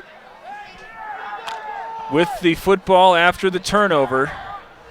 Second Winslow turnover. The first one led to a 26-yard connection for a touchdown between London and Wallace. A little bit of a juggled snap. London in trouble as he's going to be driven back. Great tackle. 32 for Winslow. Kislenbury just grabs London and drives him backwards. That was a busted play from the beginning. Just a bad exchange between center and quarterback. A really unfortunate spot. Just great tackling there by Kislenbury. The forward progress, I thought, might have had him right around the line of scrimmage, but instead they allowed the spot to go all the way back to where Kislenbury had driven London. So it's a 4-yard loss, and now 3rd down and 9. Going under center, London fakes the give, starts moving to his left, trying to float that one up over the middle where he's got a man wide open. That's Esparza. He's got the first down inside the 25. And London continuing to pick himself up off the deck every time he has to drop back, it seems. Yeah, Kislenbury with a clean hit after the pass there, dropping London. But credit PJ for just keeping his composure and finding the receiver open for the first down. Ball's marked on the 23, less than 6 minutes to go in the third. 21-7, Blue Ridge leading and moving, pounding on the red zone's door. As here the give is going to go to Cody Wallace as he ran out of his shoe. And he's able to pick up a few. Put it on the 20.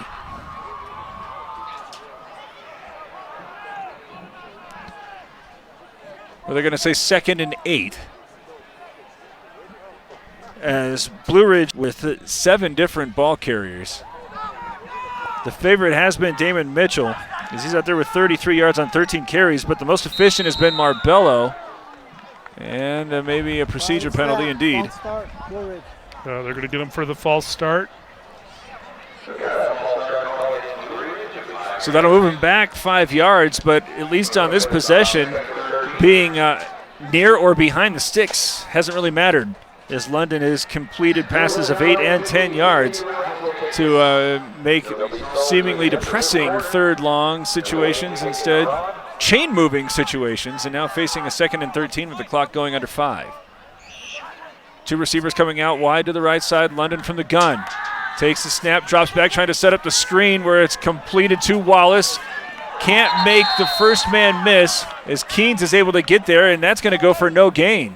Brandon Williams, though, really an outstanding job by him busting the block on that screen to get to the receiver really as soon as he catches that screen pass. So good team tackling ultimately by the other Bulldogs, but you really got to credit Braden Williams for creating that pressure early. They do get 1 yard, so here's 3rd and 11. This time looking to throw it to the left, and again all sorts of traffic, but Wallace is able to catch that one on the left side and come all the way to the right. He's got blockers as he tries to cut it back to the left, and it'll be very close to a first down, but looks like he's just short. Looks like he will be just short, which will bring up 4th. Nope, they're going to give him the first down. Yeah, with the momentum. He had to gain 11 yards, but to do so, he ran about 30. Yeah, and good running by him just to get that first down, because that play, I don't know if we can get a replay on it, was really congested on that pass initially. So credit, like you said, he had to run a long way to come all the way across the field to get that first down, but not an easy play to get the first down. Wallace with his 5th catch for 91 yards and another false start here by the Yellow Jacket line. It's the first game of the season, of course, but played very cleanly in the first half. Wonder if fatigue is starting to set in a little bit. They also had that long layoff in the halftime tribute to Coach Morrow, so this... And it's the first game of the season. A lot of factors. Timing and... 3:31 to go, 1st and 15. Push it back to the 18-yard line as the Yellow Jackets have it after the fumble forced by Micah Heisler, leading 21-7 and threatening. Fake the toss as London's going to keep this one after the pirouette. He's going to go right up the middle and all the way down inside the 5 and toward the end zone, where he will be stopped short but pick up the first after a gain of 16. That looked like a counter play that just did not set up well. London smartly, I believe it's a broken play. He just elects to keep it and go up the middle, find space. That's a big-bodied quarterback there doing a great job of just going directly north, or I guess it would be south, sorry. But the point is he's running straight up the field, right into the teeth of the defense, trying to get to that end zone. It sets him up well. London now with 31 yards on the ground, 133 in the air, as this time it's going to go to Mitchell, moving to the left, and he's in the end zone for the score. Touchdown Blue Ridge to make it 27-7, as Damon Mitchell now with his 2nd score on the ground. That's a good answer by the Yellow Jackets after, a little bit of a momentum shift here in favor, switching back over to the Yellow Jackets. But for them to answer with that score here in the second half puts them in pretty good shape. That drive, I didn't make a note of it, but I think it was about 5 minutes.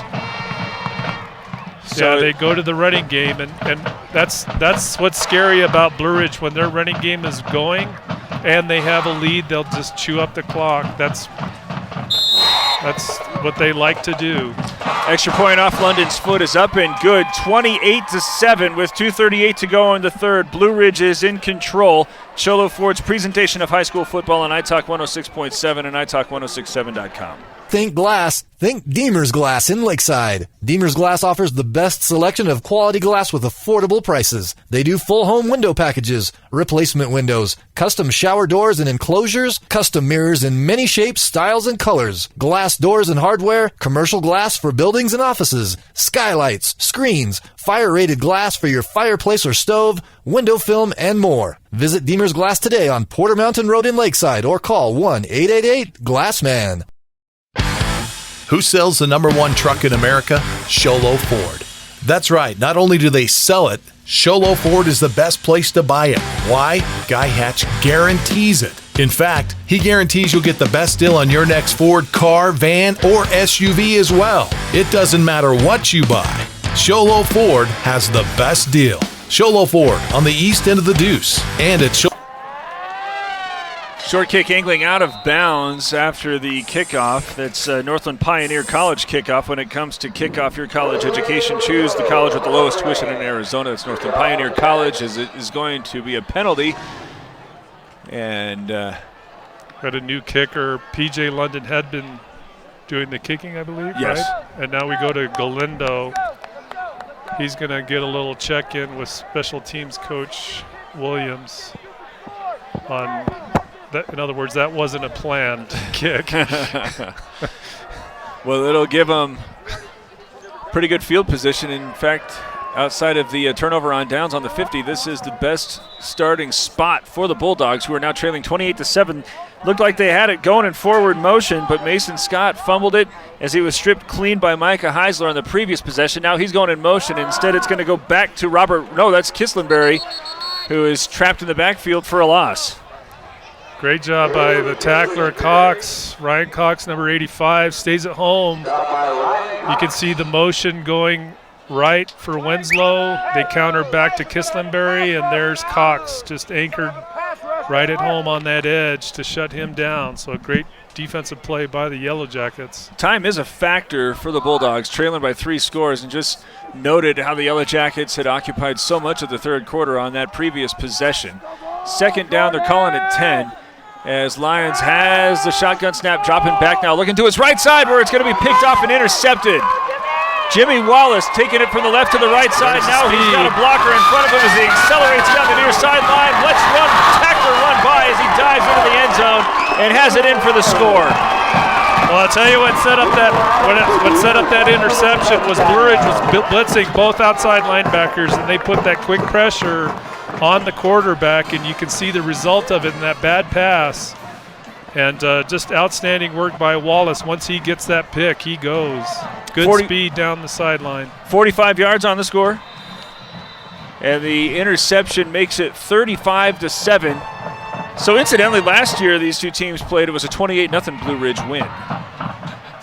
But with still one more quarter to go, Blue Ridge already with 28 points separating the two. As London did not kick it off. Let's see if he's back out. Well,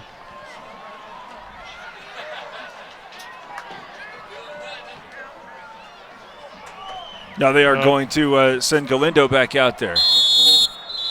And they took too much time. Yeah, Blue Ridge is really slow coming out of their huddle. They're going to get a delay. Not a big issue here with the extra point, but for some reason their play calling is getting a little confused. So after the delay of game, Blue Ridge still moving to what would be the right hash to quickly huddle up. And now Galindo walking it off as he's been moved 5 yards back. And this time the snap is high but down. The kick is away and angling left and is not good. So I spoke too soon. 27 points separating the two. 34-7, Blue Ridge leads after the 45-yard interception score. With 1 minute and 47 seconds left, it's Blue Ridge leading 34-7. This is Sholo Ford's presentation of high school football on iTalk 106.7 and iTalk1067.com. Want to go fishing? Head to Honda Ski and Outdoor Sport. They have fishing supplies, outdoor fishing attire, and fishing gear. Plus all kinds of bait including live worms, flies, and lures. The staff are experienced anglers, and they can advise you on what you need, where to go, and what type of bait the fish are biting on. Plus, pick up your fishing, camping, and boat permits. When you think fishing, think Honda Ski and Outdoor Sport. Located on Highway 260, 1 mile before the casino. I chose welding because there's always going to be a job, and you can go so many different directions within it. The professors helped me so much with getting my skill level up to where it needs to be and helping me progress in the ways that I want to. It teaches you really to be job ready, having a good attitude, and still working hard. NPC has transformed my life by giving me a skill and a trade that I can take with me wherever I go.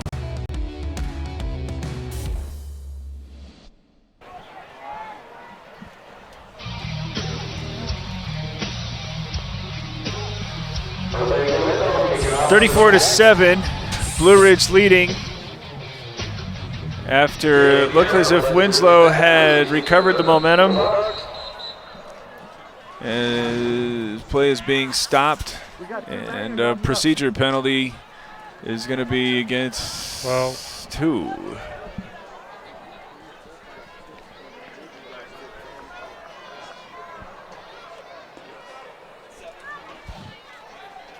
Legal formation, Blue Ridge, 5 yards.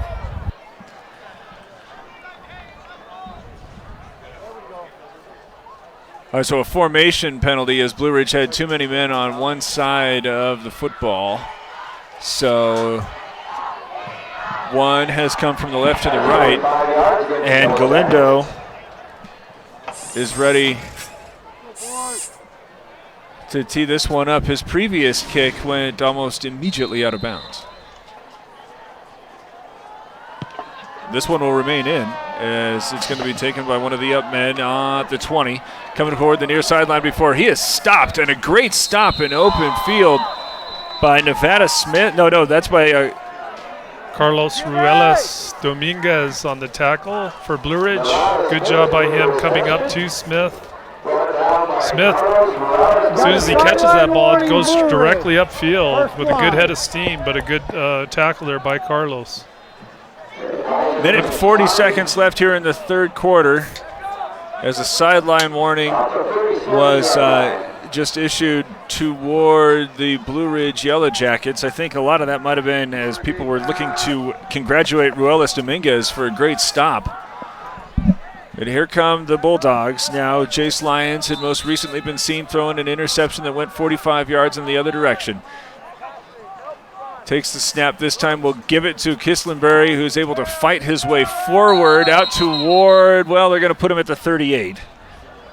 Good team tackling this time by Blue Ridge, number 25, Wallace, and Cox in the bottom of the pile, but between the two of them, just good work by them.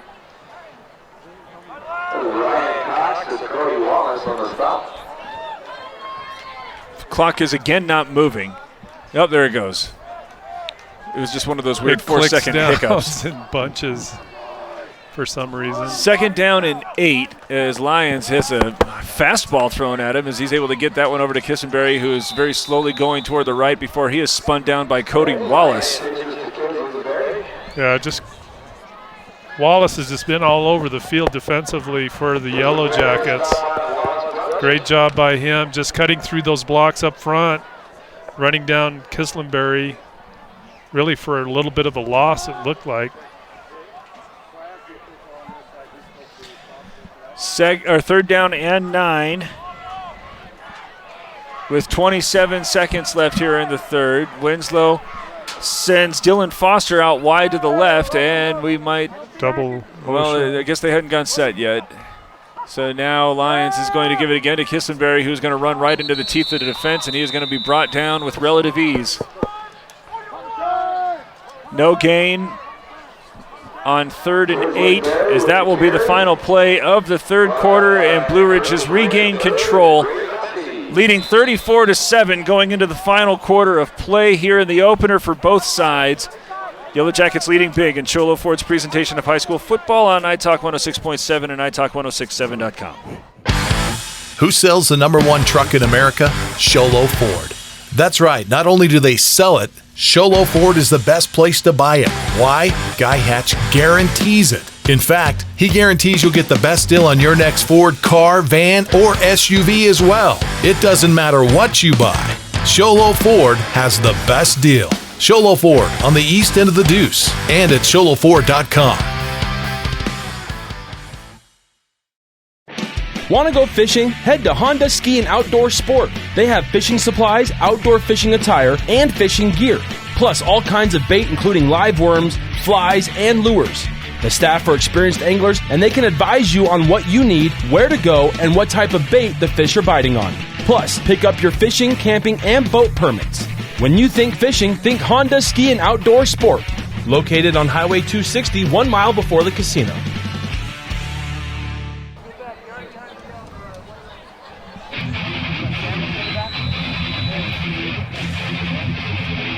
Three straight runs going for Clissenberry is not going to get it done, as it's looking like a 3-and-out as the snap is had and the kick is away. It's short as Wallace has to come over there. He is not able to run underneath that one as it's off his chest and loose, but it looks like one of the Yellow Jackets had fallen on that.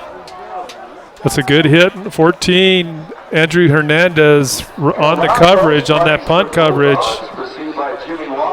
It drops Wallace as soon as he really touches that. You can see right here, good contact. Wallace actually took his eyes off the ball.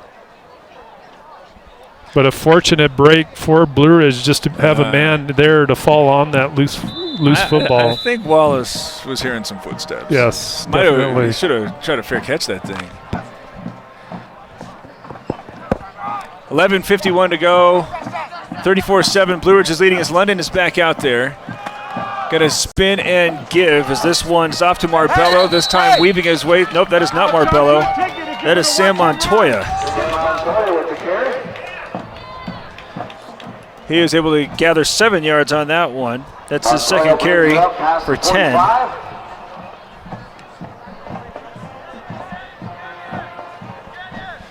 So make it 3rd down and 3 as the Yellow Jackets had occupied so much of the third quarter on a scoring drive following a turnover. Looking like they want to do the same thing here as a little bit of pressure is being shown by Winslow. Again, going to go with Montoya as he this time tries the right side and is able to fight his way all the way down to midfield and gain the first down. Well, Winslow do end up blitzing that inside linebacker that was crowding the line of scrimmage. But in the process of doing that, open up a little bit on the outside, and credit the runner for Blue Ridge just finding that space, digging in and driving to the first down for the Yellow Jackets. And this is where this Yellow Jacket running game, even though it's not knocking off big gains, if they can keep the ball, it's just going to burn up the clock in this fourth quarter. Well, in order for that to happen, the clock has to be moving. But there it goes. As the shotgun snap is low, but gathered in by London as he comes off the near side where Tyler Cox is popped as he gets toward that near sideline. Number 30, great catch by Cox, but number 30 just lays him out, Robert Wiltbanks. That one's good for 4 yards. As there's the first grab for Tyler Cox today. $383.50. Second down 5. 10.5 minutes to go here as the Yellow Jackets have this one given away as Cody Wallace is brought down in the backfield. Yeah, that's good read and penetration from the defensive linebacker, number 32, Kislenberry. He's right in the face of the back as soon as he gets that handoff. So leading 34-7. Blue Ridge looking to try to pick up a Mountain Mobile Auto Glass first down. We got a quick scoring update from the Sholo Round Valley game. Sholo 20, Round Valley 10. Snowflake also at Safford. They're losing 7-0. Oh, my. Probably lightning. That pass is high, looking to go to the far side where Austin Slaughter couldn't elevate to get that one. I don't think Wilt Chamberlain could have elevated to get that one, but it's going to stop the clock with 9:37 to go. And that ought to bring out the punting unit. If you are the holder of the winning ticket, please come up to the announcing booth. Number 692242. So 4th down and $7. And London is going to go back and do some punting. Back to receive is Lyons for Winslow. But still with a big 27-point lead. As the snap is good and the kick is away. It's high and coming toward the near sideline. Fair catch is being signaled, and it's going to go out of bounds at the 13. 9.5 minutes to go here in the ball game. Blue Ridge leading big, 34-7. This is Sholo Ford's presentation of high school football on iTalk 106.7 and iTalk1067.com. I chose welding because there's always going to be a job and you can go so many different directions within it.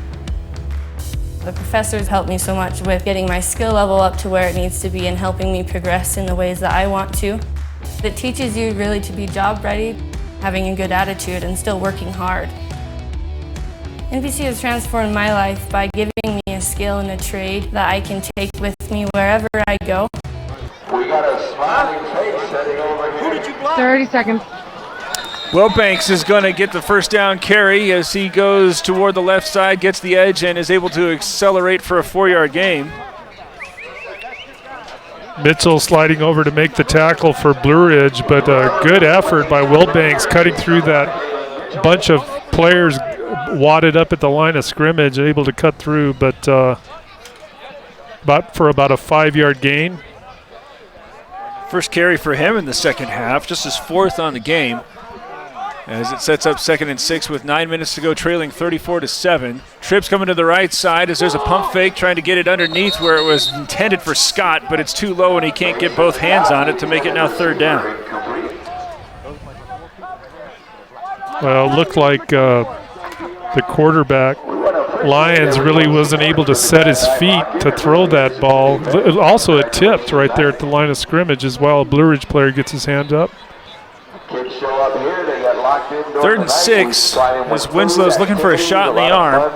Usually those are provided with a connection between Lyons and Foster, as Foster will go out wide to the left.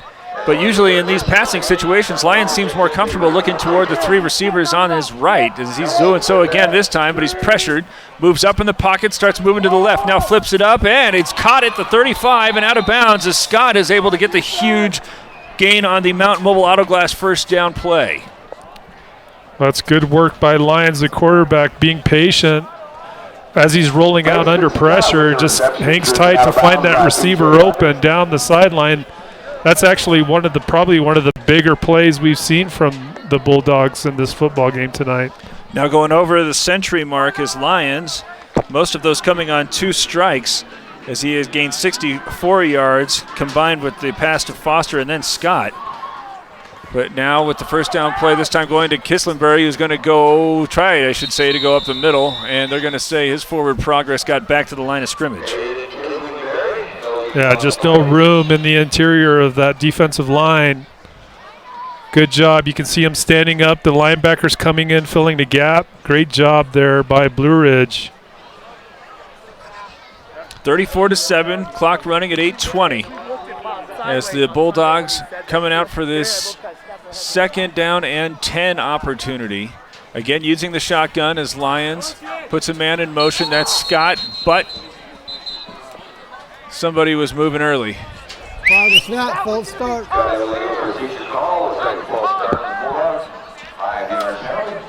Bulldogs have been playing even cleaner than Blue Ridge as far as the laundry is concerned, but that one's going to move him back and set him up in a 2nd and 15 situation.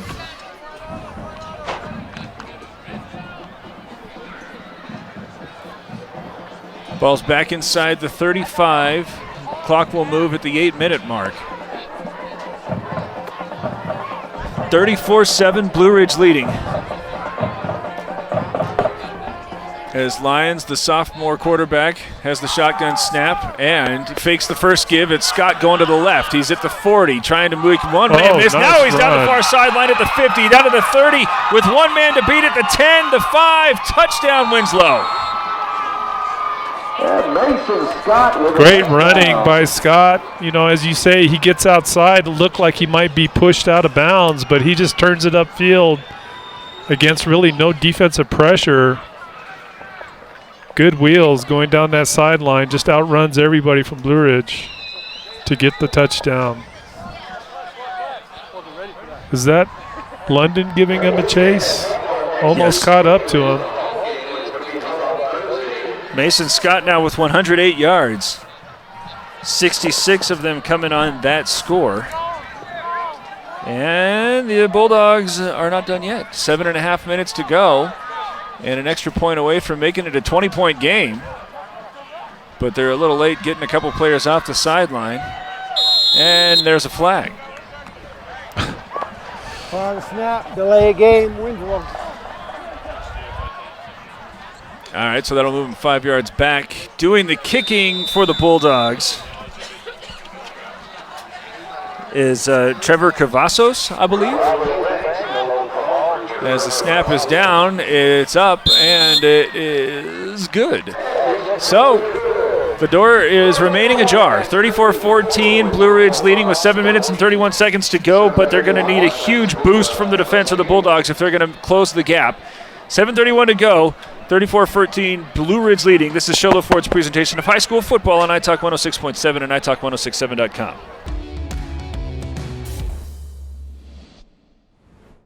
Orthodontist Dr. Joshua Beeler has been providing family-friendly orthodontics in Sholo and the entire White Mountains since 2006. If you need braces, stop in and see the friendly folks at Beeler Orthodontics and meet their professional staff. Dr. Beeler and his team have the latest in orthodontics technology, and they work with each patient individually to custom tailor the most effective treatment plan for the best results. Beeler Orthodontics is a proud sponsor of high school sports.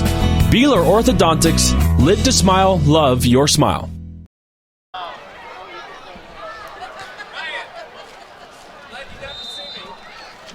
Winslow scores. Now Ariana's out to kick, sending Cody Wallace back to the 15-yard line. Now he kind of waits for the wedge to appear and then chips his way forward before going over the 25 and stumbling down at the 27. So Blue Ridge is going to have to remain with some of its focus because the Bulldogs are not just going to go ahead and mail this one in. As it stands, with these returns coming in around the state, especially that Snowflake score that we most recently had heard. Well, it sounds like there's a delay in that game, so I'm not sure. I mean, nonetheless, the expectation was 10-0 get the state for those Lobos, and now they're trailing. And Blue Ridge leading by 3 scores, essentially, over a team that went to the playoffs last year. It seems like it's a pretty good start to the season here for the Yellow Jackets, but as soon as I say it, I believe this is their 4th procedure penalty in the second half.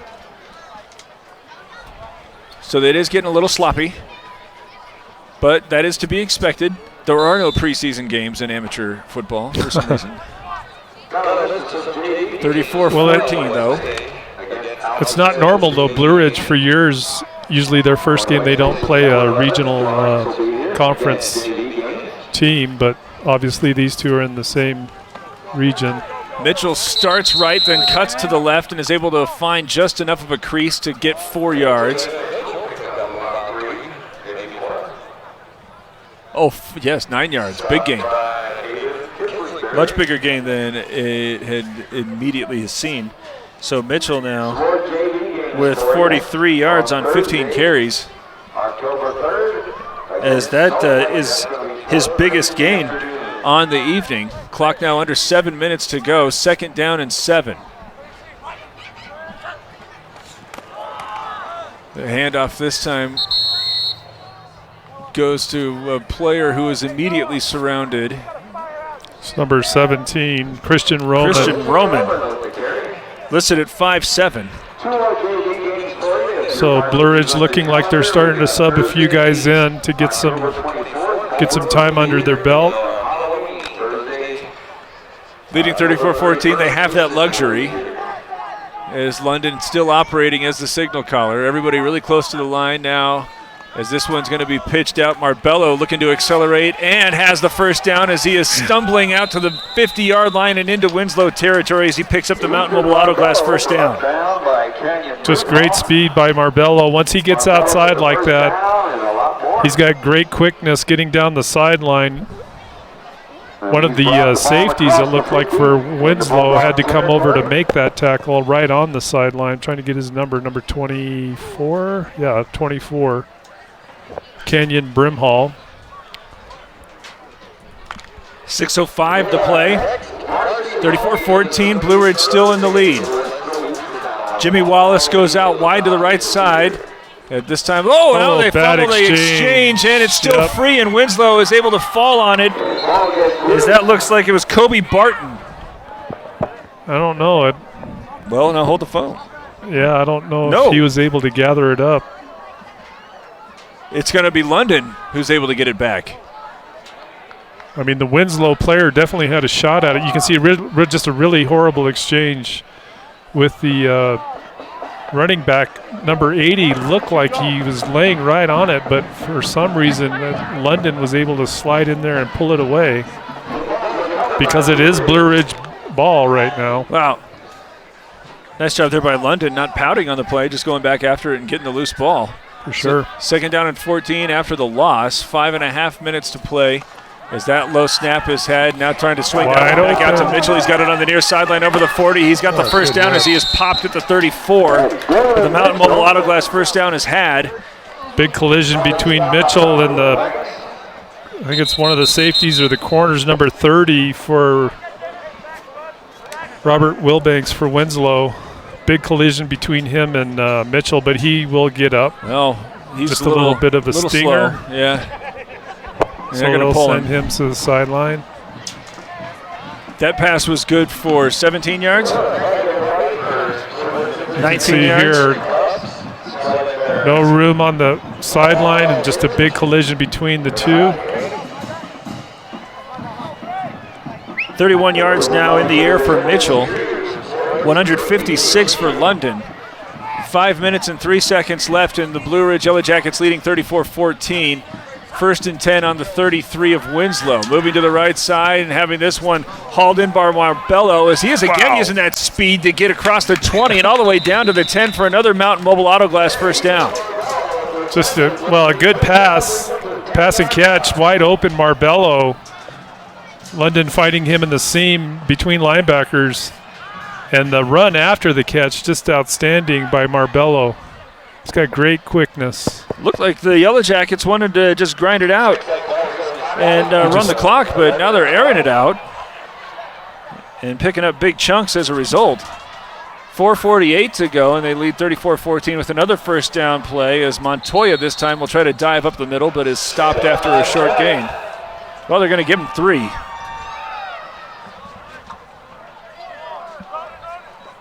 Nothing fancy, just a basic dive play up the middle here. Good line work, but great tackle by 62.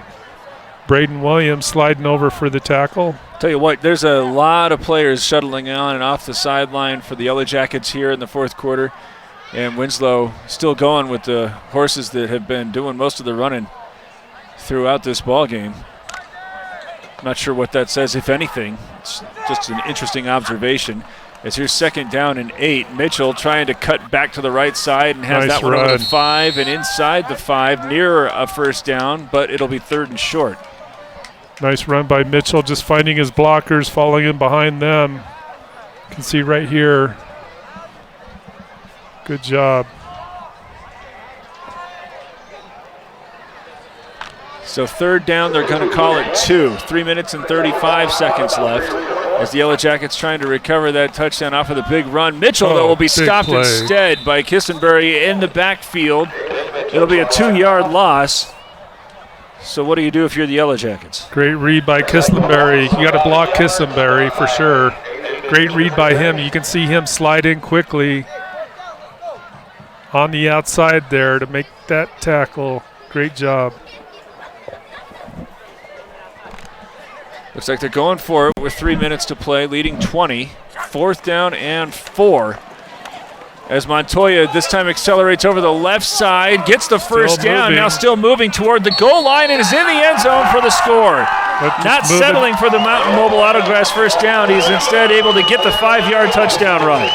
Just a big scrum of bodies, and they end up just finding a way to lean him into the end zone for the touchdown. Good work by the lineman here. 40-14 now. And let's see who's doing the kicking. That's London.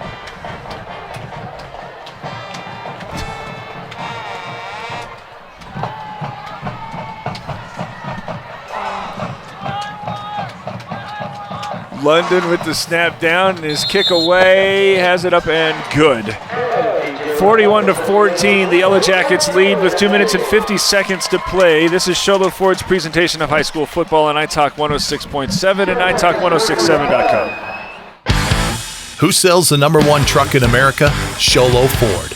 That's right. Not only do they sell it, Sholo Ford is the best place to buy it. Why? Guy Hatch guarantees it. In fact, he guarantees you'll get the best deal on your next Ford car, van, or SUV as well. It doesn't matter what you buy. Sholo Ford has the best deal. Sholo Ford on the east end of the Deuce and at sholoford.com.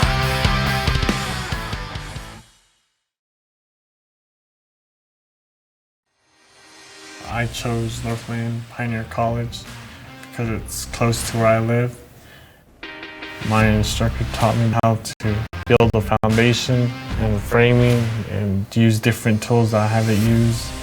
There's always be work everywhere. I want to get educated and start from the bottom and learn how to find myself and what I can do. MPC is transforming my life. As back in to do some kicking is Galindo. This one, a low line drive that's taken at a short hop at the 10.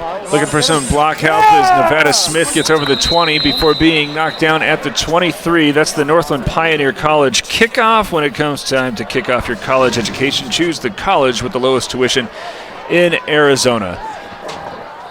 Well, Winslow trailing 41-14 punt, but seems like the Bulldogs have had some play in spurts that should have them a little optimistic for the rest of the season, no? Yeah, 2 spurts in particular, obviously, to get their 2 touchdowns. But kind of inconsistent. I think, we could see when their momentum was up, they were doing really well. To start the second half in particular, it looked like they were going to really get off to a good start. But when they go flat, they really go flat. And Blue Ridge taking full advantage of it, of course. The bench had been previously warned, and now a 15-yard flag is thrown on warning number 2.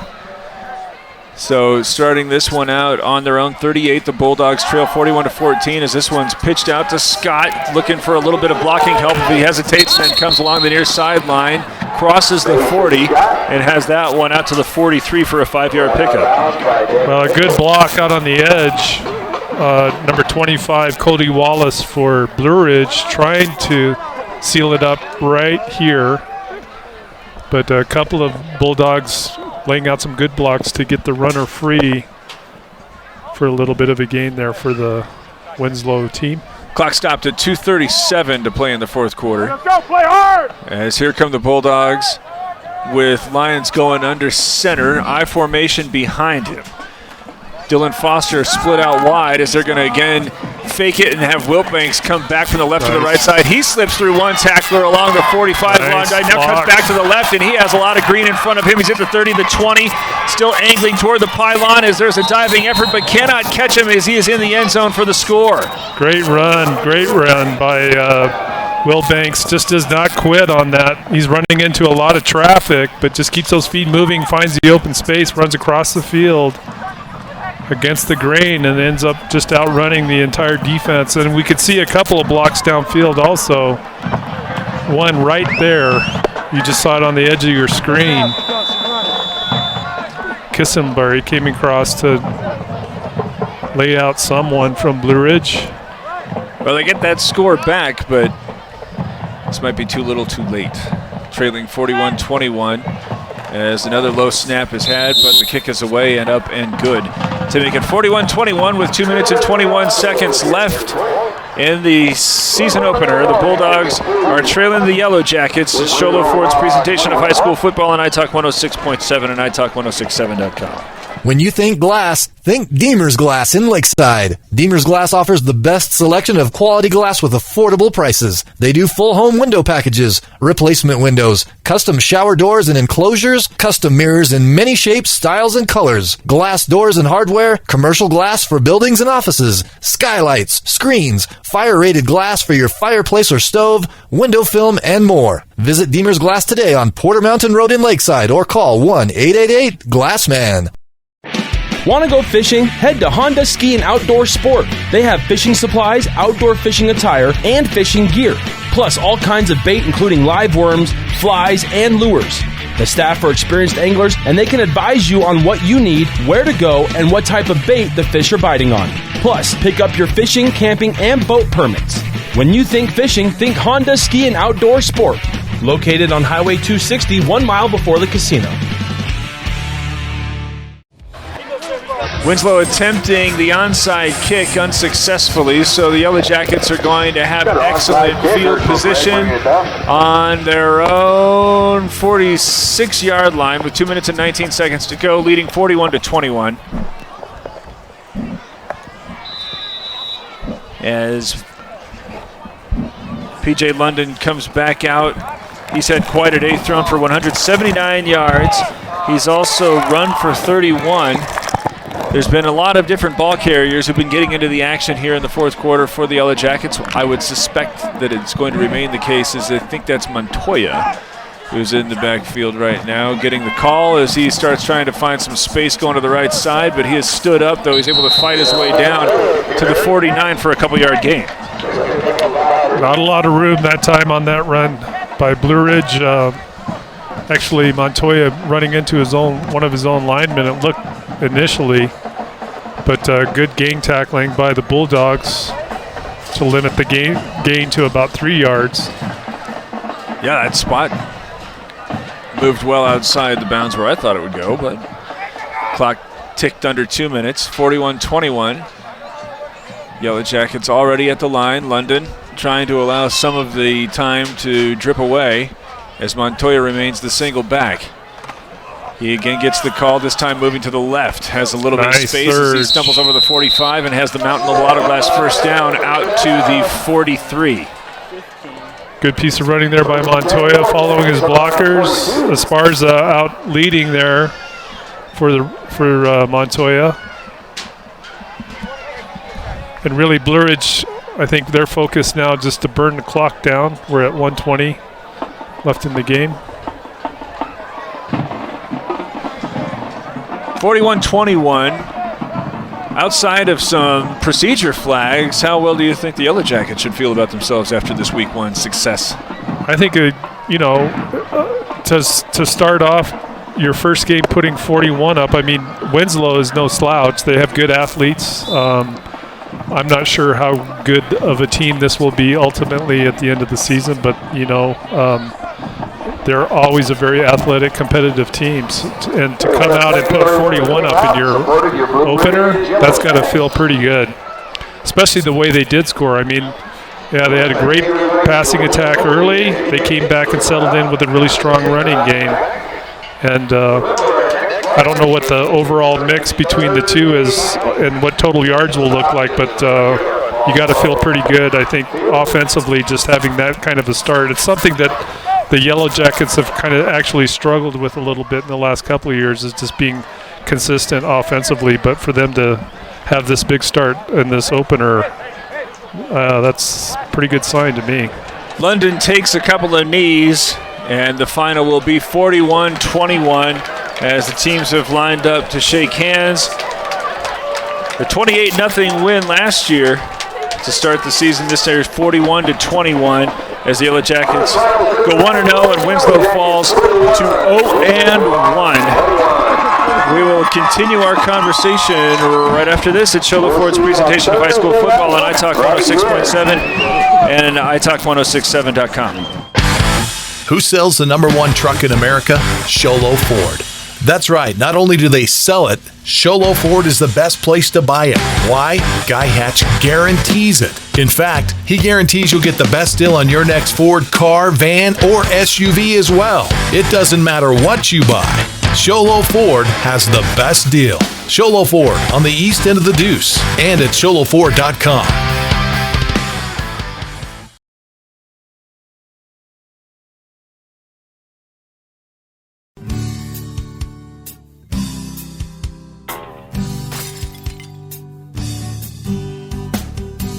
I got this. Don't take time out of your busy day. Let Mountain Mobile Auto Glass come to you. All our technicians are certified by the National Auto Glass Safety Council. Mountain Mobile Auto Glass will give you $50 cash, free movie passes, and free dinner. 536-5972. Mountain Mobile Auto Glass, cash back to you.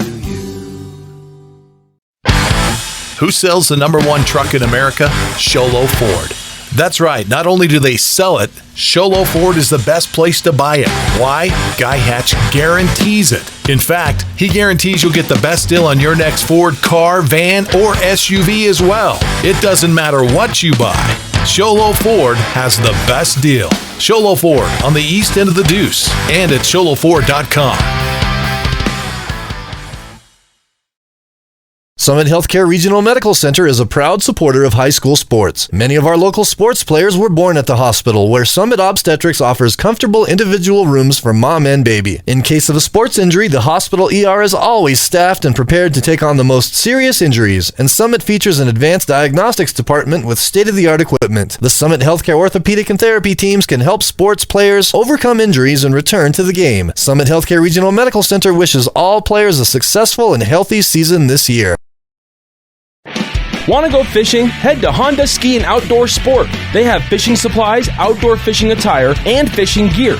Plus all kinds of bait including live worms, flies, and lures. The staff are experienced anglers and they can advise you on what you need, where to go, and what type of bait the fish are biting on. Plus, pick up your fishing, camping, and boat permits. When you think fishing, think Honda Ski and Outdoor Sport. Located on Highway 260, 1 mile before the casino.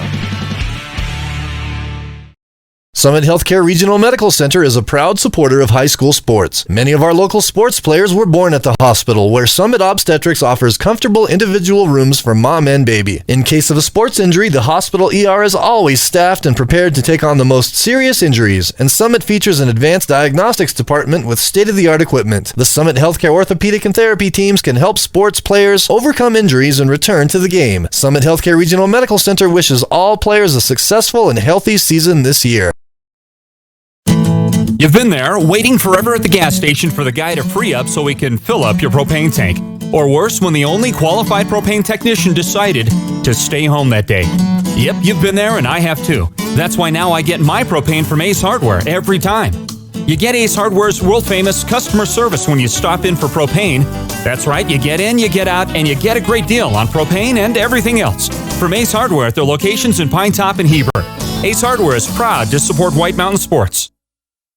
Orthodontist Dr. Joshua Beeler has been providing family-friendly orthodontics in Show Low and the entire White Mountains since 2006. If you need braces, stop in and see the friendly folks at Beeler Orthodontics and meet their professional staff. Dr. Beeler and his team have the latest in orthodontics technology, and they work with each patient individually to custom tailor the most effective treatment plan for the best results. Beeler Orthodontics is a proud sponsor of high school sports. Beeler Orthodontics, live to smile, love your smile.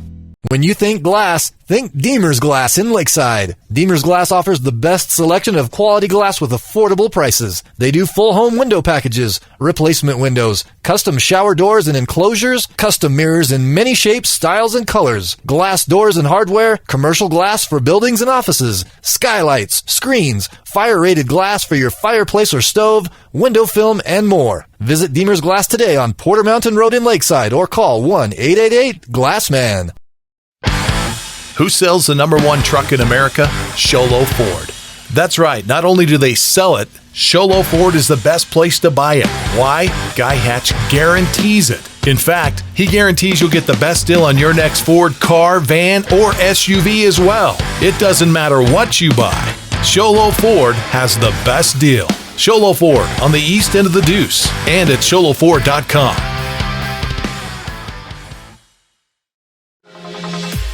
I really wanted to work with robotics. When you come here, you have to act mature and meet deadlines. It's going to help me and my associates, in which I'll be a step closer in college. I'm going to have to apply these skills to the workforce. My ultimate career goal would be to be a mechanical engineer. MPC is transforming my life. Want to go fishing? Head to Honda Ski and Outdoor Sport. They have fishing supplies, outdoor fishing attire, and fishing gear. Plus all kinds of bait including live worms, flies, and lures. The staff are experienced anglers and they can advise you on what you need, where to go, and what type of bait the fish are biting on. Plus, pick up your fishing, camping, and boat permits. When you think fishing, think Honda Ski and Outdoor Sport. Located on Highway 260, 1 mile before the casino. Recover, as that was really going to put a halt to everything that Winslow was doing, as they never were able really to get back. All right, so I think we're going to go down to Ron. Let's set it down to the sideline and Ron, who's got something up his sleeve.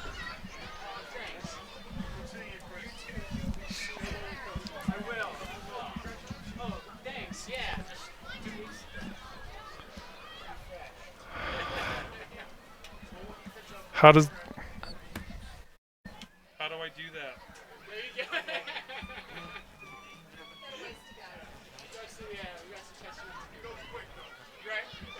Spent a lot of time on the sidelines.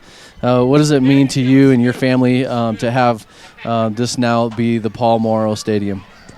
It's just quite an honor. It would be amazing if my dad was here to enjoy this with us, but we know he's here in spirit and that his legacy will just continue to live on. But it's really just a testimony to who he is and his love for people. And I'm hoping that everybody here got to feel a little bit of that tonight. That was pretty touching to me, just to see all the players that came back for this. What was that like for you and your mom, just to see former players here tonight? I made the comment that it's kind of like a state championship game back in the olden days, where everybody shows up and we get to see old friends and friends who've become family through football. And so it was amazing to just be able to see some of our football family this weekend. Elijah, you got to announce the sign unveiling. That was pretty cool. Tell me, what was your favorite thing about your grandpa? His loving heart. That's pretty awesome. I can't say anything more than that. I'll give you a high five right there. Okay, thanks, Amanda. Congratulations. And your dad meant so much to all of us, and so it was a special night. So we're going to send it back up to you guys up there, and we'll have a couple players here in just a moment. All right, thank you, Ron. All right, so we were talking about the Beeler Orthodontics straight line play of the game, and I had suggested that it ought to go to Micah Heisler, who had the strip and recovery, but really seemed to deflate the effort that Winslow was making as far as they're trying to mount the comeback. And it looked like they were well on their way to doing so. Had Heisler not been able to put his paw on that one, who knows what could have happened. For sure. Winslow's, when you talk about the second half, Blue Ridge received the kickoff and Winslow just stuffed them on that first possession, and it looked momentum-wise like they could continue. After they scored, they put the final points up, Winslow did in that first half. But as you said, that play right there, Heisler stripping the running back and then falling on that fumble, ever since that play,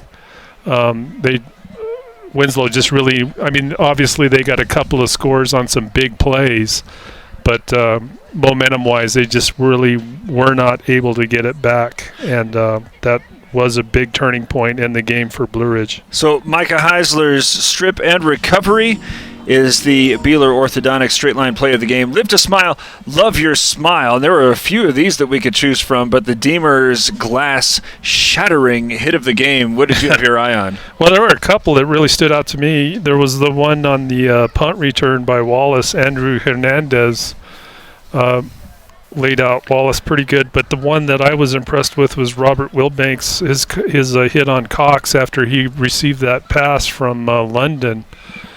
And we're going apparently with Kislenberry driving him back. Yeah, they're just showing a play. Yeah, never mind. But it was a pass to Tyler Cox out in the flat, and great coverage by Wilbanks, who just laid him out with a really nice hit. So I think that's the hit of the game. All right, that's the glass-shattering hit of the game. Deemer's Glass. Need glass for your home or business? Deemer's Glass in Lakeside is hands down the best place to call. Quality glass at affordable prices. Deemer's Glass. Call 1-888-GLASSMAN. As we're going to go back to Ron, who's got a couple players. With thanks, Derek, down here on the field with PJ London and Jimmy Wallace. Great game, guys. I'll throw it to you first, Jimmy.